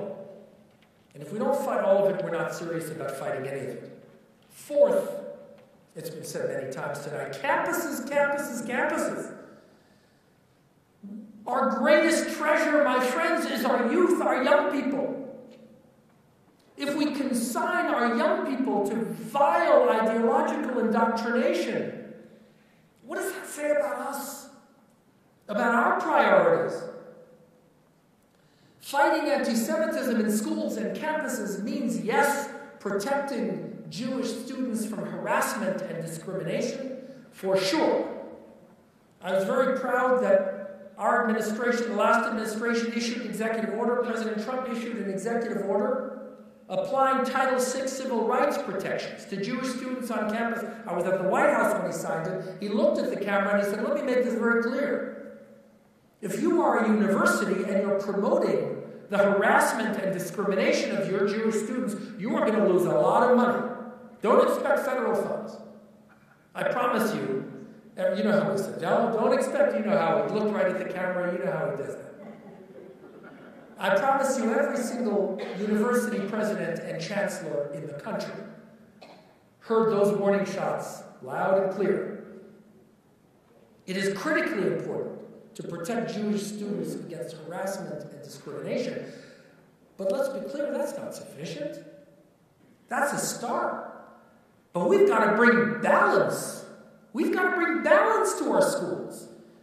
Yes, anti-Semitism that doesn't rise to the level of harassment and discrimination is protected speech. The First Amendment in the United States is a gift and not a burden. But just because anti-Semitism is protected speech doesn't mean it has to be propagated all around us. And in an academic institution where kids are supposed to be taught things, isn't it important that there be balance, ideological balance, two sides of the story? We've got to bring balance to our campuses and to our high schools and to our middle schools where anti-Semitism is being propagated. Let me tell you a story. This stuff is real, folks. A student at a premier university, one of the best in the world, in the United States, one of the best in the United States, but really one of the best academic institutions in the world, gave me the answer sheet to his math class. I kept a copy. It says, the derivative of such and such is so-and-so, the integral of so-and-so, and then it says, another day in the occupied Palestinian territory, Zionist forces murdering children. And then it goes back to math. And the kid who gave this to me, in a voice reflecting utter exhaustion, said to me, in math class, I can't even escape this? In math class? That's right. The answer is that's right. You can't escape this, even in math class. Because just like the old anti-Semitism, the so-called new anti-Semitism, which isn't very new, is just as maniacal, just as obsessive, just as insane in its focus on its target. And so yes, even in math class, you'll get a good dose of it. That's what's happening. And we shouldn't stand for it. We shouldn't be donating to universities that aren't bringing balance to the campus. We certainly shouldn't be supporting them, and we have to insist that we're going to send our kids to places where they're going to get a real education, not ideological indoctrination. Fifth, we have to suffocate state and semi-state sponsors of anti-Semitism. The world's chief sponsor, not only of terrorism, but of anti-Semitism, is the Islamic Republic of Iran. It is responsible for a global tsunami of anti-Semitic venom in the Muslim world. And it propagates that hatred in the Arab world as well, largely through Hezbollah, which runs a network of anti-Semitic schools. Now the Islamic Republic of Iran is a chief funder and chief supporter of Palestinian anti-Semitism. Of course, Palestinian anti-Semitism stands on its own, semi-state sponsor of terrorism, the likes of which is shocking and jaw-dropping.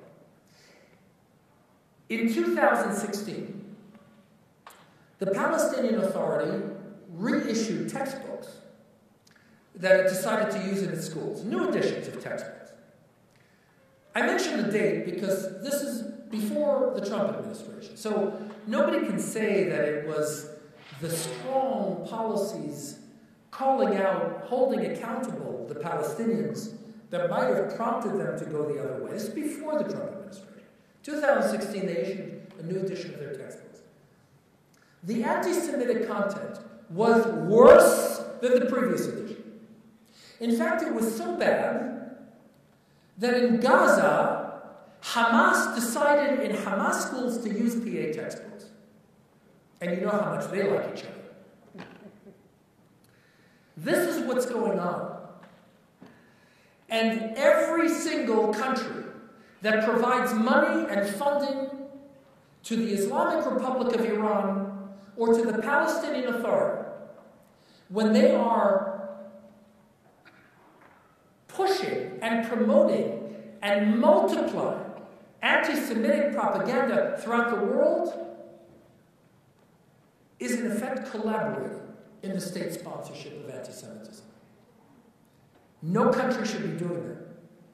That's why the United States cut off the PA. By the way, Sweden was so appalled by Palestinian textbooks that they cut off the PA. We've got to do that now. And we've got to insist that every country in the world refuse to allow the hard-earned tax money of their populations to promote anti-Semitism throughout the world. Lastly and finally, look, you can play defense in the fight against Jew hatred, and you have to. When you're facing a vicious onslaught, you've got to defend against that onslaught. But let me ask you this. Are wars won without mounting an offense? Can you even win a football game without putting an offensive team on the field? No. If you want to win a strategic victory in the fight against Jew hatred, you've got to also go on the offense and not just defend. Well, how do you go on the offense? How do you go on the offense against what is at its core really a worldview? An idea, I would argue, a spiritual sickness. You go on the offense against that by affirmatively, by proactively driving a philo-Semitic narrative that breeds an appreciation of and an understanding of the breathtaking story of the Jewish people, the biblical story of the Jews and the values of Judaism that have shaped civilization. You cannot tell the story of France or of Germany or England or Poland or Russia without talking about the Jewish story in these countries. When I was special envoy, I had the great honor of working with our interlocutors in Germany, who in 2019, ready for this? 2020 actually, was delayed then because of COVID, but commemorated, you ready for this? 1,700 years of Jewish history in Germany. 1,700 years. And so I asked our German interlocutors, what are we doing so that every kid in every classroom, in every city, in the Federal Republic of Germany knows that it's 1,700 years, and not only the number 1,700, but a little bit about the content, about the breathtaking contributions of the Jewish people to Germany.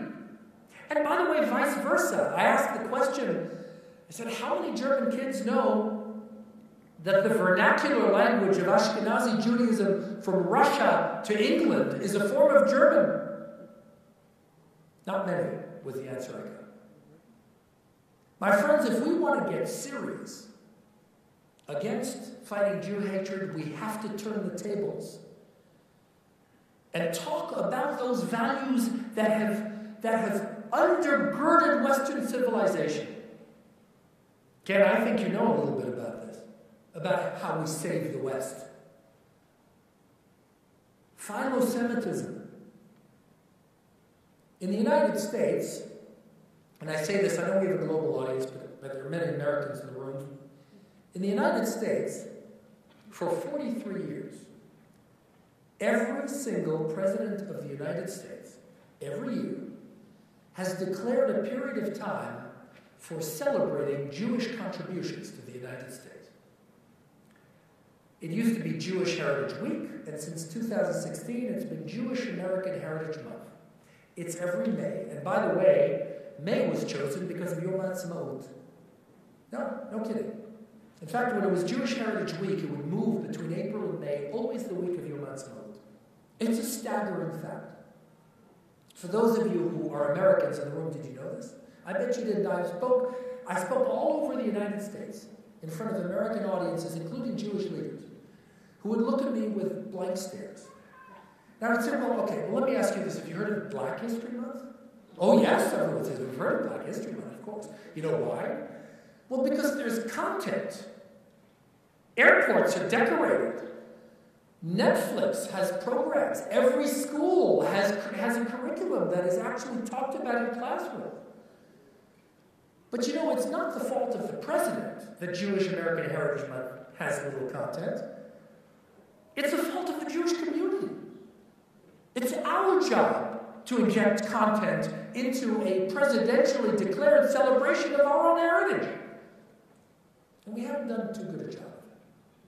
I'm happy to say that through the efforts of my team, the Special Envoy team when I was in government, and through the efforts of the Combat Anti-Semitism movement on whose board I serve, that is changing in a big way. This year, 130 cities, 130 mayors have acknowledged Jewish American Heritage Month. Every single Republican governor signed a joint statement acknowledging Jewish American Heritage Month. Many Democratic governors have declared Jewish American months for their state, sometimes in major events in the City Hall. What we're doing is federalizing Jewish American Heritage Month to bring it down to where the rubber meets the road. The place where educational policy is created, where law enforcement training happens. And this amazing national revolution in the recognition of Jewish American Heritage Month is only the first step. The next step will be curriculum, so that we teach that Jewish peoplehood is real, that the Jewish connection to the Jewish homeland is eternal, that the Jewish capital has been eternal and undivisible since the time of King David. Thank you for opening this conference with that, Avi. That the founding fathers of the United States based the founding of America on Jewish values. That Hebrew was actively considered to become the official language of the United States of America, because to that extent did the founding fathers of America embrace the Jewish story and the biblical values. We need to be doing this in the United States and in every country around the world. We all need to celebrate Jewish heritage. And then you know what happens? Not only do we strengthen the Jewish people, not only do we remind our non-Jewish friends of their own values at a time when Western values are under attack, but then we get to define the anti-Semites of the world. Instead of only talking about Jew hatred and the Holocaust and allowing the haters of our people to define us, we get to define them as standing against all of those miraculous things that we brought to the world. The decency, the goodness, God,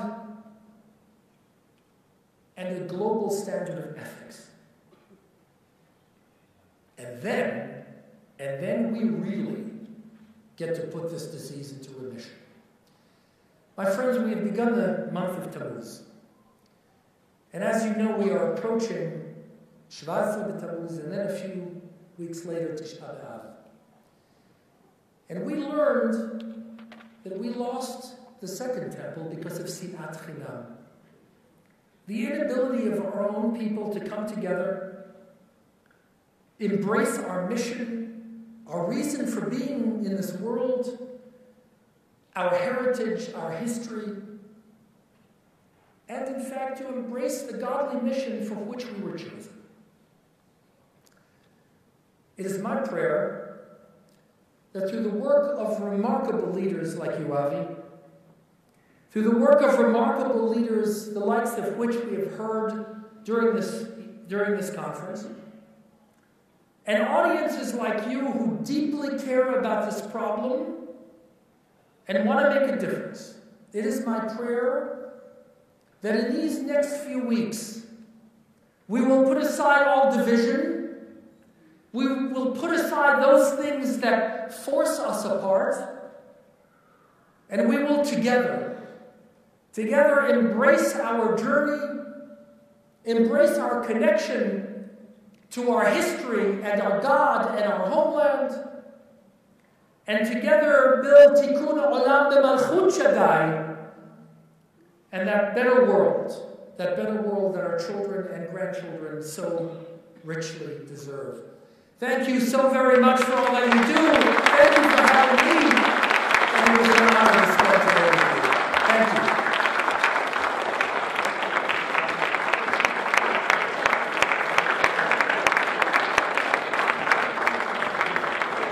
I was just telling Elon that I have a close friend, a rabbi, Rabbi Michel, to close it up up with some Torah, but I didn't need it. Elon did a wonderful job of bringing in spirituality, Torah, the fact that Zionism, Judaism is Zionism. Rabbi Michelle, you have a hard act to follow. Please, friends, Rabbi, I invited you to come give another added spiritual aspect to Ed this evening. Thank you.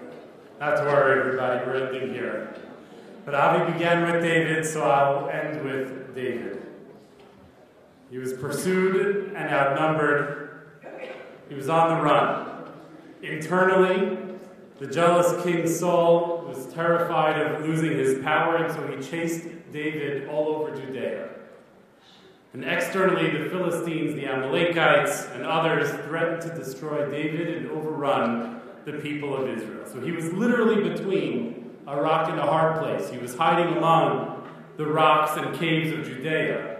And yet David found the calmness of spirit to pen the moving words of Psalm 23. That's when he wrote Psalm 23, when he was running through the hills. He said, "The Lord is my shepherd, I shall not want. Even when I walk in the valley of darkness, I will fear no evil, for you are with me." So the question is, how could David be so calm and so confident when his enemies were closing in on him from all sides? So the reason that David did not lose hope is because he knew with certainty that God had great plans in store for him. You anointed my head with oil. Meaning you, God, you anointed me to be king, to lead your people to great heights of holiness and glory. And I know that Netzach Yisrael lo yishaker. The God of Israel does not lie nor change his mind. It doesn't look good right now, but your word, God, will come true. We are the people of David. We're facing great challenges from our enemies who plot against us every single day, and from our brothers and sisters who refuse to recognize the seriousness of those threats. And yet, we say, Chag LaHashem Machar. Tomorrow shall be a festival for Hashem, for the Lord. As cynical, as false, and as defiled as today might be, tomorrow is ours because it belongs to God. Israel cannot avoid its destiny. We are God's people in God's land, a light unto the nations. We're not meant to be just another small country. We're not the Bulgaria or Belgium of the Middle East. It's here in the Holy Land that we will and must stand and fight as David did, knowing that God is with us, because if Jews fight, the Master of the universe fights together with them. Right? You set a table before me in the presence of my adversaries. Our war is his war.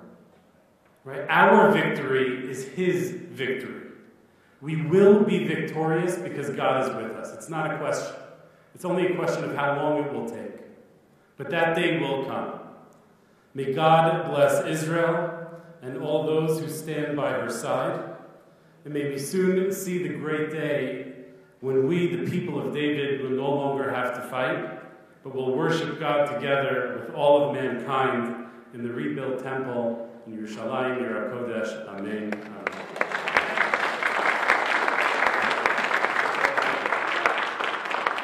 Rabbi Michelle, thank you so much. And I'm not the rabbi, but I'll just add my one line of Torah to end this evening before we sing Hatikva and Anima Amin.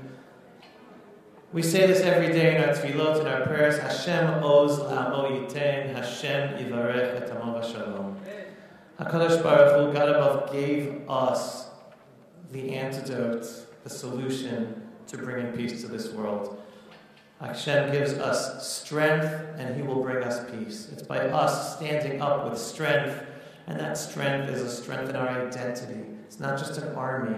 It's our strength of faith, and it's our strength in our Jewish identity. And so long as we stand up for our strength, we don't give in to the political correctness, we don't give in to the culture of the day, we don't give in to the lies and the propaganda. We stand up for ourselves, being proud Jews, regardless of religious level, each as individuals, as families, as communities around the world, especially in Israel.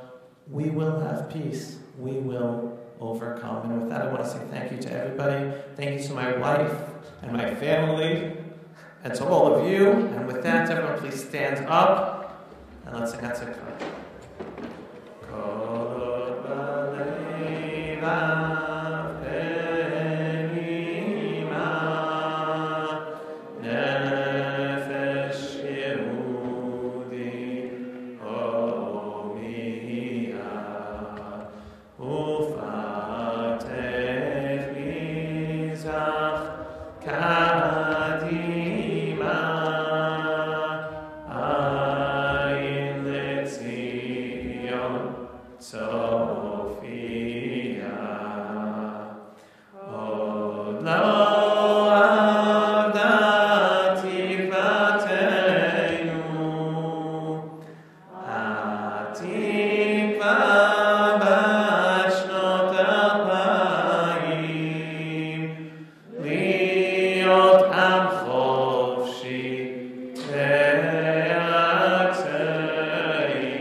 Signing off for the first Pulse of Israel conference in our eternal, ancestral, biblical, and beautiful land of Israel, in our eternal, biblical, beautiful, and indivisible capital, Jerusalem, since King David's time. Pulse of Israel, frontline videos from the Holy Land. Support our work by donating today.